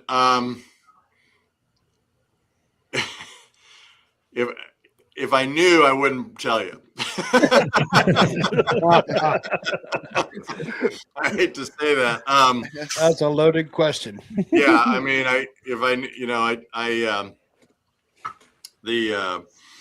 it's a great question because what is the next frontier? I don't know the answer to that. As far as mills. I've got a question for you on that same topic. Yeah. Do you ever see TimberKing maybe making a true professional mill non-portable? You mean like where you have a little booth and? Well, maybe not even a booth, but a non-portable, the next step up above your biggest mill currently. I mean, keep in mind our biggest mill currently is quite a bit bigger than our competitor's biggest mill, our main competitor's biggest mill. So our main competitor's biggest mill really competes with our 2220 mill. That's not in price. Our 2220 is less expensive. But that's so, do I see us, potentially we could make a bigger mill in the 2520, I guess. We do have our 6,000 mill, which is it's a very wide, it's a 60-inch width of cut machine. So maybe, and if we were to make a big hydraulic machine with a 60-inch width of cut, it couldn't be portable because it'd be too wide to go on the road. So, well, is it possible? Yeah, it's possible that we would go in that direction. I will say though that we have occasionally tried to sort of go. We've had products we've tried in the more sort of industrial realm. We've tried to dip our toe in there, like sort of with Baker, some of those people, and it's not what we're good at. And just like no disrespect to Baker, because I have a huge amount of respect for that company. Baker is amazing at doing industrial equipment. That is what they're great at. They make portable sawmills, and their mills are pretty good, but that's not what they're really good at. And because being really good, actually, to my mind, and this gets back to what we were talking about molders, being really good. Making a good piece of equipment is only part of that equation. Making a good piece of equipment is only part of being really good. The other part of being really good is having institutional knowledge, knowing how to take care of your customers after the sale. And we're really good at that in the type of mills we make now. We're really good at that in the type of molding equipment we make now. The industrial area, that's not, we don't have that. Well, and the problem you run into is if you step your toes into that water, not only do you have the industrial mill, you got all the industrial downstream stuff that comes with it. Right. Exactly. Conveyors, tables, monstrous edgers. I mean, you just open it up a whole ball of wax. Whole thing, and just it's a different customer with different expectations, and I guess one of the upsides of us being a 100-year-old company, I mean, we know our customers, and our customers now are basically, it's the same niche of customer that it's been for 100 years. So that's a great strength of our company. But it's a weakness in the sense of we're very locked in and know that, but there's a different type of customer. A customer has a factory, with 30 guys, 40 guys working there. We don't know that customer as well. You get that 25-20 and put that extension on there, you have a stationary very high production mill. That thing is a monster. I watched I watched him one guy cut like a 24-inch hickory, and it was unbelievable just to see how fast he could blast through that. I mean, it was kind of amazing. I do think that's one thing that's not understood about our product line is that, and I'll name names just because, the LT70, the mill that the LT70 in our product line is comparable to is our 2220. The LT70 costs more. The LT70 sort of costs what our 2520 costs. But Wood-Mizer really doesn't have a mill that's comparable to the 2520. And that's not like me being a jerk. Like that's an empirical fact. Like the 2520 has 2 log turners. Wood-Mizer doesn't have a mill with 2 log. So I'm not being oh, you're telling me everything I know. I own one. They have them. You run a they have them. They're not mobile. Yeah. Well, that's what I'm saying. I mean, they have them. They're not mobile. Right. But I'm saying in terms of what we do, which is a mobile mill, and I'm not trying to make anybody mad. I'm truly not. I'm not here to do that. I'm just saying that. The reason I asked the question is because when you reach the top of the market, LT70, 25, 20, the next step is $150,000 step up. Right. There's a little room there for somebody to fill a niche. Right. No, that's helpful. For just a little more production than what your 2520 will do, or the LT70. Because I've looked, and the next step up is a big leap. Yeah. Mm-hmm. Yeah. You got 10 years to work on it. 5 to 10. 5 to 10, yeah. 5 to 10, yeah. But it's mainly for everybody to stay in, for you to stay in the portable sawmill niche. And that's pretty much what you're saying is that's what the company is there and going to perfect that. It's hard, it's like any business, you want to grow, but you also see these businesses, that make bad decisions to go into, go full hog into new markets or whatever, and don't appreciate what they've got. Right. Or like you'll see, there'll be a restaurant and they're like, we're so successful here. We're doing so well, but man, if we had twice as many seats, we'd do so much better. So they move across town to a bigger location, but they've abandoned their core. And that's all comes down to kind of that meeting when I come up there and we talked and we went through the whole history of it, which I will have a video coming out on it soon on the history of TimberKing, but how Bell Saw sold to Foley and then they went all directions and ran down products and then you ended up with it. Right. Yeah. you can lose focus on the core of what you know how to do well. Well, you spend so much energy trying. I mean, it's good to learn. It's good to explore new things. But if you spend so much energy on that and neglect your core, then that can be a problem. Yeah. Every business does the same thing. We do the same thing in our sawmill business. We don't sell lumber that we can't buy locally. If I can't buy the tree locally, I don't market it to be available. And you got to find a niche and get in your lane and stay in it. You don't turn your eyes away from other opportunities to make money, but you got to be known for doing something. You can't take your eyes off your lane. Right. If you to pursue other things, you can pursue other things as long as you're keeping your eyes on your lane. I completely agree. Yeah, that's why we're doing a building addition this year. We're going to add a bed extension to our mill. We'll be able to do, 30-foot stuff. It's the same thing we're doing. It just expands the option. And I bought a 37-inch belt sander. We'll be able to belt sand wider slabs, and it's still within the lane that we're in. I'm not out here putting in septic tanks or digging wells or, How do you, those 37-inch slabs, how do you plane those? I'm gonna run through the belt sander. Oh, because I know a company that makes a 37-inch planer that's a hum. Oh, yeah. I like it. Tell us, Will, who is it? Who could that be? I'm Just putting it I out. don't want to do a lot of putting that out there. just One add for Will. value to Ding, what we ding. already do. Ay. Oh man. I got a question So- for you, Will.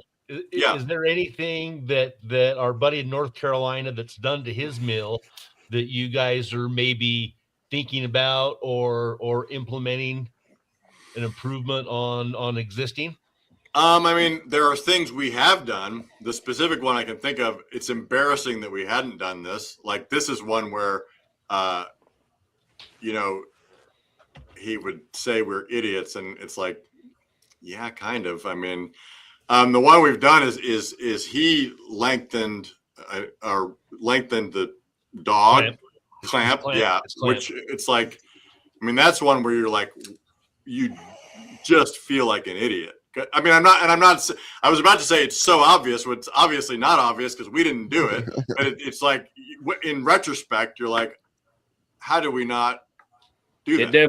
It definitely helps you flip your cants a whole lot faster. Even Oh, though No, absolutely. So that's a specific one we have adopted. I'm trying to think. Well, that was with you saying that, you hit the nail right on the head, because that was exactly what I was wanting to hear you say. I had known what he has done to his mill, and in my opinion, that would be the most important one. Yeah. No, that I can see. Yeah. No, it's For a sure. he is a constant innovator. He wants, he loves the machine, but he's always trying to make it better. And I mean, some of the stuff is, not well, anybody who makes stuff for sale, it's like, it's a balance between, making a good product that you can be proud of, but you also obviously have to make a profit. And so you can't, ideally our machines would be machined from a solid block of stainless steel, right? Like that would be ideal. But then you can't, and then that's an exaggeration, but it's, you have to sort of pick and choose things that are, because that idea, the dog thing, that's the other thing about the dog thing. I mean, our additional net cost on that is probably like $3. It's literally, once we tool up to do it, it's a little more steel. That's it. We don't have any more. So, that's just one. That's one that's like so easy to implement, such a no-brainer. I'm trying to think of. Well, that too. Some features on your mill are going to be super important to one guy, but maybe not so much to the other guy. Right. And it's putting your money in the places that are going to be the most Beneficial, broadly appealing. Right. Exactly. Right. I will say that, and I don't know that this, specific things that we've improved over the, relatively recently would be the toe boards on all of our fully hydraulic machines have been significantly beefed up in the last 2 to 3 years. Actually, the toe board that we were using, and they can be retrofit, by the way. We always do try to make stuff able, if possible, to make stuff able to be retrofitted. So those can be retrofitted, but that was actually the last. This old mill we made up until 2008 called the B20. There's still a lot of B20s out there. We had one in for service just a couple weeks ago. There's very few common parts between that machine and our current machines, and the toe board was the last common part from that. The B20, is that your edger? No, the B20 was our portable mill. Okay. Until our hydraulic mill until 2008, when it was replaced by 2008-09, it was replaced by what is now called it was called the 2000. Now it's called the 2020. The edger's called the 900. Okay. So is that what Chilcoots down in Peoria has? Are you familiar with your buddy down in Glendale, Peoria, Chilcoot's Mill? I'm not. He's got an older. He's actually got a 2520, and he's got your older resaw. I am. I should know all of my 2520 owners by heart. So yeah, he's down in Peoria, Glendale. Chilcoot's. His card's out in my garage. Gary, I think his name might be Gary. Gary Chilcoot's. I'll have to look him up. But yeah, when you guys were talking blades, he actually he had a deal with Mercedes where he was cutting all their inlays, and I asked him how many times do you make it? He's like, I make one cut with each blade. So some of that higher end stuff that he was actually milling, he was making one cut. Wow, that's crazy. Well, that would be there's an example of a carbide application, right? If you're making super high dollar stuff for Mercedes-Benz. And he was actually using it on a 1200 mill in his little stationary mill that he had. He's got 2 TimberKings and he's got the Edger. Gary. And that's the other thing. I think that would be, again, a super high dollar thing. That's another, in some ways, another great use of a manual mill, right? Like, because again, you're right there, man. You're right there with it. You're listening to it. So weirdly, like that's so interesting, but it makes so much sense that for a very high dollar thing, you want to be right there with the wood, So that's cool. Oh yeah, some of the stuff that he had down there, I go down there and make a habit of stopping in and seeing him every time I go down there, just to say hi. But a lot of that stuff and a lot of that wood down there that they have in Arizona is super hard, dense material. Right. So, but he's kind of cornered the market on some of the stuff that he does, and he was cutting for Mercedes. Wow. There used to be a company, I don't know if they're still around. There was a company south of Kansas City that did a lot of veneers for like Bentley and Rolls-Royce, and again for those high-end European car makers. But that was a huge. I mean, they did the peeling, like they had knives to peel the veneer logs into giant sheets. Well, Gary's he's a pretty loyal TimberKing Sawyer. So I like to harass him when he'd want some wood miser dimensions, and I'd like to kind of harass him every time. I'm not home to Gary. Right. No, but he's a way good guy. Yeah.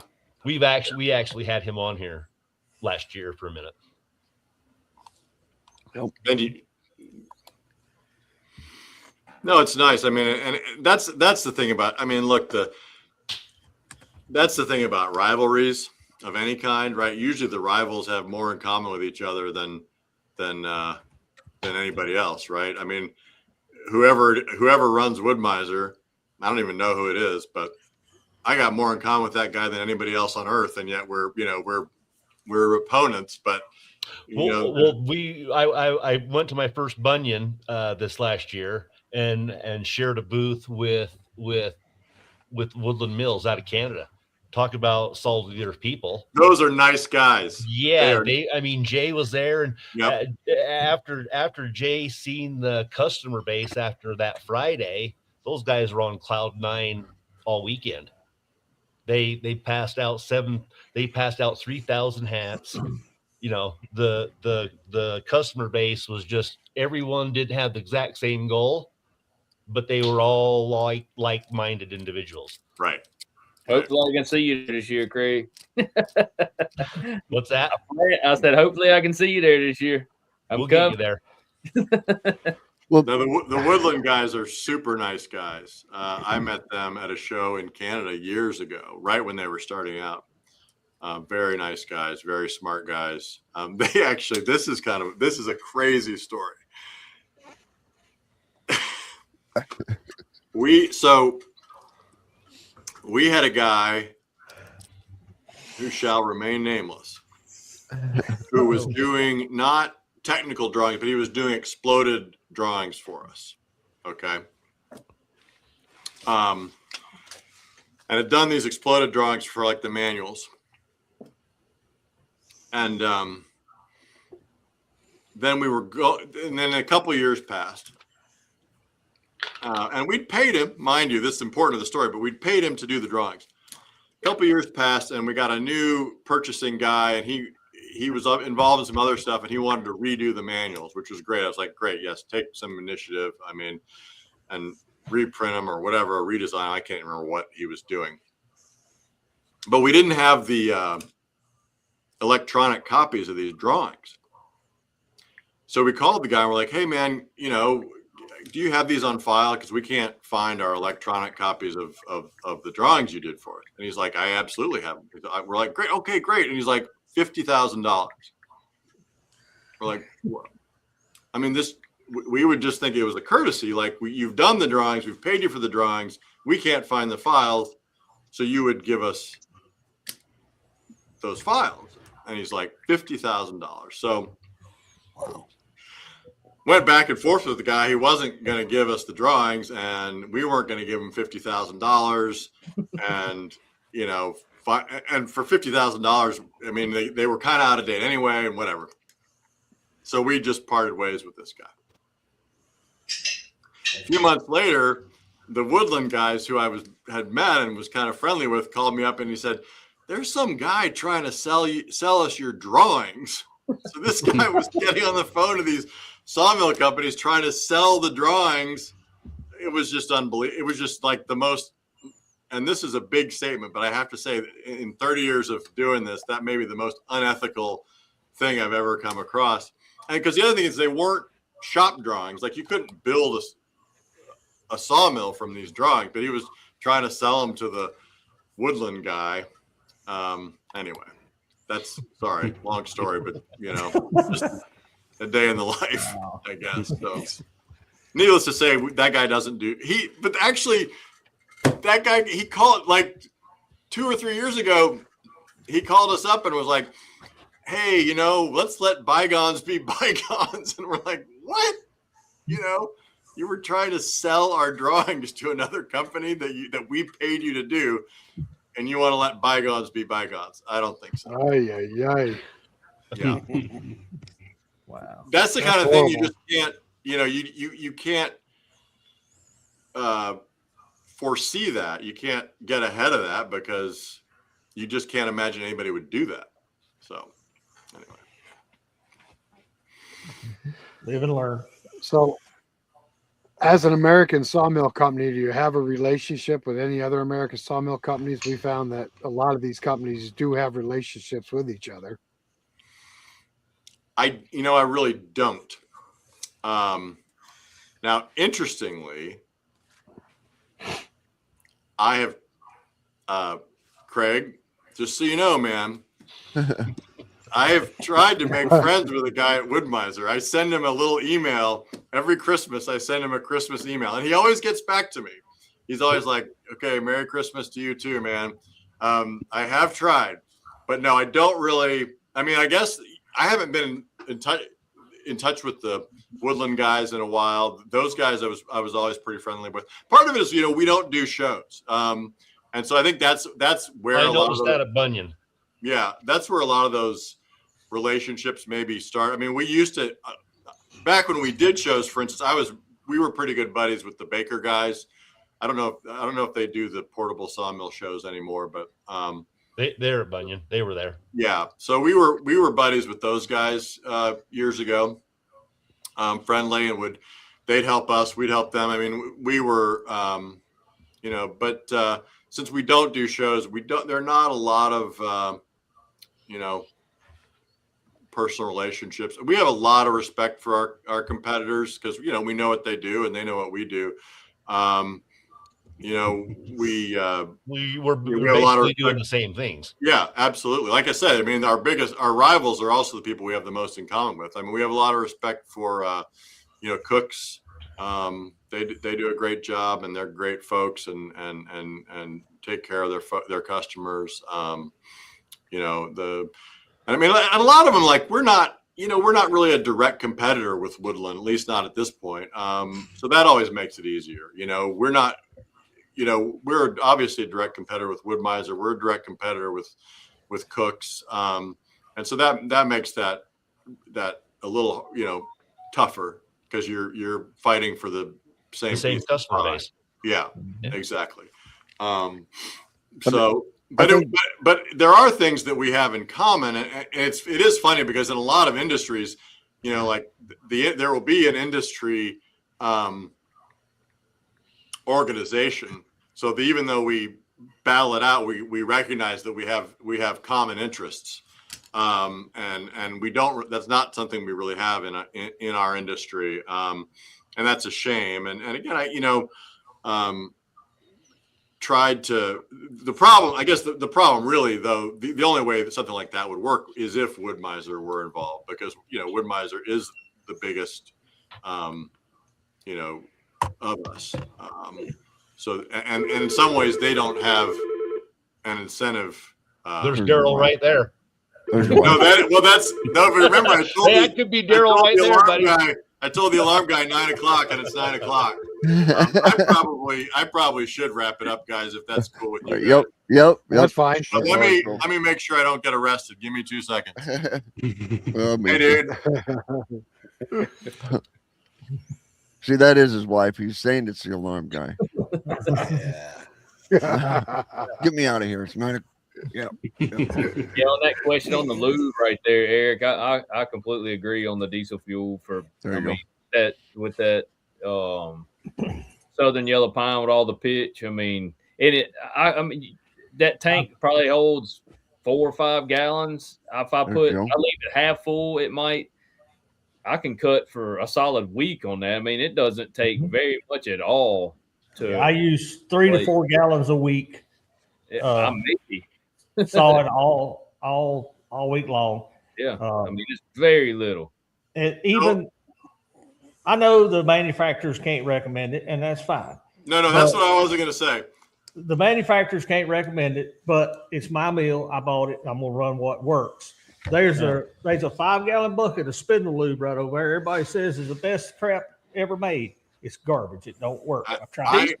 I absolutely agree with you. It is your mill. You use it how you want. But you have a Wood-Mizer, right? Yes. Yeah. So I'm helping out my friends at Wood-Mizer. If you have belts go bad prematurely or bearing races go bad prematurely, don't you dare call Wood-Mizer and get mad at them about it. I'm joking. You gotta, I mean, it is hard on anything that's plastic or rubber. So you just got that's correct. It absolutely works. I mean, we can't recommend it. It absolutely works the best for that situation, but you do have to know that it's hard on. And I use basically. And I'll be honest with you. We first started. We took what everybody said. Use dish soap and water, and in an 8-hour day, I'd go through 10, 15 gallons of water, and the mill just be covered up. And when we sold that mill, the only rust that was on that mill was because of running water. Right. This new mill's never had water in it. Your blade guards and everything. I mean, your wet sawdust packs in there. It starts rust. There's a guy right down the road from me who runs soap and water forever in his 2000 mill, and it looks 20 years older than what it's supposed to look. Yeah. And not only does diesel keep the pitch off your blade, it also takes better care of your blade because it puts that oil film on your blades. No, absolutely. And we use very little. Diesel costs money. It's $3.70 a gallon right here now. That's the thing with Gary's all his upgrades on his mill, the wiper system. The blade wiper system keeps it from atomizing and blowing all over the place. It's put directly on the blade with the wiper system, and you don't waste a bunch of extra stuff. Yep. I'm just saying, Neil, don't you ever try to get me to warranty guide roller bearings. That's all I'm saying, man. I'm about 4 to 6 a set. I always got spare ones. I keep a 10-pack of guide wheel bearings for that reason. And I also grease every morning before I start. You know what I mean? I mean, it's just that the preventative maintenance is the best maintenance you can possibly put on any equipment. Well, Yeah. Oh, yeah. And we- Best you we've go, found you know- is actually transmission fluid. Yeah, good ATF on your up and down movement, any of your moving parts, anything that's going to get sawdust sprayed against it. On your Really? rails and your chains on the Yeah. TimberKing, what it rides on, it keeps all that down. Your mill always runs a whole lot smoother. I can clean my mill up before we take lunch with my hand. Reach up there and grab the rails and just wipe the sawdust off of it. Reapply some ATF. We come back for lunch. We'll saw till quitting time. I can reach up there and wipe it off by hand. Reapply some ATF, and that pitch don't stick That's right. to the tower on a wood miser. Guys, I got to run. Thanks, Will.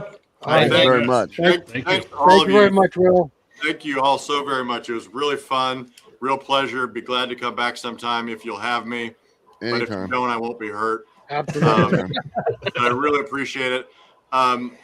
Hey, wood miser guys, like I say, if you ever have the opportunity, I would be more than welcome the opportunity to make some connections over there, because I think it would probably strengthen. There are areas where all of us could potentially work together. So just if anybody ever asks, I'm more than open to talking. So appreciate it, you guys. Have a great rest of your weekend, and Thanks, Thank you. Will. we'll see you next time. Thank you so much. Thanks, Will. Thank you. It was an Thank you, honor. Will. It was an honor. All right. Bye-bye. I see Joe Main jumped in on our chat. Good to see you, Joe. Hey, Joe. He just got home, he said. Oh, He's been on a That hot was date with Mama, great. probably. it is 10 o'clock. So yeah, no sawmill manufacturer can recommend diesel. That's No. right. None. They No, just they cannot can't. do it. They cannot Man, do your that. sawmill catches on fire and your sawmill shed catches on fire, and they recommend you put diesel on there and you're done. You know what I mean? They're done. They get sued and they're done. Now, diesel's not going to catch on fire, but I'm just saying, sawmill sheds catch on fire. Not because of diesel, but they do. Yeah, well, Yeah, it does wear out parts. Don't get me wrong. Let's see. So you guys remember when I was the only one in this chat promoting diesel? And we heard it Absolutely again not. Yes. and again. Yes. Yep. Over and over. And over Yes. and over. And now I'm just Several being videos quiet. later. I'm Yes. just being See? quiet. All right. You're gonna go through bearings. You got to have extra bearings laying around. They're not overly expensive. Are those The China Chinese? bearings. Are those Chinese? Unfortunately, they are Yeah. on the LT70 with the drip system. You got this little quick disconnect, and It's also a one-way valve. it's a one-way valve. And I've tried to replace it with something else, and it's so proprietary, nothing will work. And they're about $18 a piece. Every time What is it? I'll order a couple of them. What is it? It's Wood just a miser. little the- one-way valve. For what? It's the lube miser system. When the pump Oh, says run putting fluid, it'll go past it, and then the check valve will stop it so it don't all leak out. and you're putting it through the lube miser. Yeah. That is Okay. part of the lube miser. Yeah, it's part of the lube miser. It Right. does wear on I just part. didn't realize you were still putting it through the lube miser, the diesel. Oh yeah. Okay. What I have on mine, of course, is I put a solenoid from the lube tank down there. So when I turn my blade on, the solenoid opens and then I get the drip. And You then- did what Gary did. That's right. And it's fabulous. When I was cutting on the road and especially using soap and water, you have to use so much of it that anytime you want to like stop the mill or something, you're running up there, shutting a valve, you're wasting so much. And that right there was night and day difference. And then when I use diesel, like I say, I can cut a future. On our 35, you're standing right here at the operator station, and the tank was right here within reach. Right. And what I had done is I put a quarter turn ball valve, and underneath it, I put a small one for a metered valve. That's right. You just basically open the valve and then you set your meter. And at the end of the cut, you can just reach up there and turn it off, and you didn't waste nothing. We didn't use much more oil than we do now, but it's more convenient with the lube miser because it only runs when the blade's running.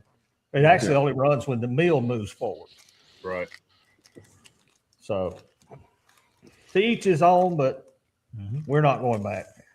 Yeah. No, I'll never go back. There's no way. Yeah. I'm glad I don't have to One go thing we've that actually route. started doing recently is using off-road diesel, just because we got the big tank and started getting it. It Can't tell no difference. Can't tell any difference No, at all. I use off-road. Price tag, but that's about it. You're not driving it on the road. Why would you use on-road diesel and pay the tax? Well, we don't have a off-road dealer right in my normal area. It's about 5 minutes further, maybe 10 at the most. And now I've got a 100-gallon bulk tank, so it's worth to when I go over. If I'm going to go get 100 gallons, it's worth to go over and save 35 cents a gallon. That's about what I saved the last time I got 100 gallons. So your county in North Carolina let you bulk 100 gallons on site? Yes. Yeah, I had some excavator buddies here that were local that they'd let them store their diesel, but not that much unleaded. Their 150, 200 gallon unleaded tanks, they took them away. Yeah, I don't know about unleaded, but diesel, I think most states in America, 100 gallons is the limit per tank. If you've seen these Thunder Creek trailers, they got 800-gallon tanks on them. That's how they get by with hauling 800 gallons of fuel to the job site without having to have hazmat and endorsement and all the other rigmarole. Yeah. Hey, John, I don't think this will apply to the other guys because of the temperature, but have you ever had your diesel drip gel up? The diesel gel? No. So the guy pulls up and fills up my 250-gallon tank of diesel. I don't know where you guys are getting 100-gallon, but I get 250 gallons at a time. And the very first thing I do is dump in the AMSOIL anti-gel so it doesn't freeze up. It's good to like -40 when I dump that stuff in. Yeah, up there you have to. Yeah, the guy he'll come fill me up in like August, and I'll be up there dumping in that anti-gel, and he'll be like, you don't need to do that until December. And I'm like, I know, but if I don't do it now, I'm gonna forget, and it's gonna be January. It's just gonna be a big thing of Jello. 60 gallons at a time, and it doesn't have time to gel up around my place. But my tank, that 5-gallon tank in mine, because I don't saw near as much as you guys do.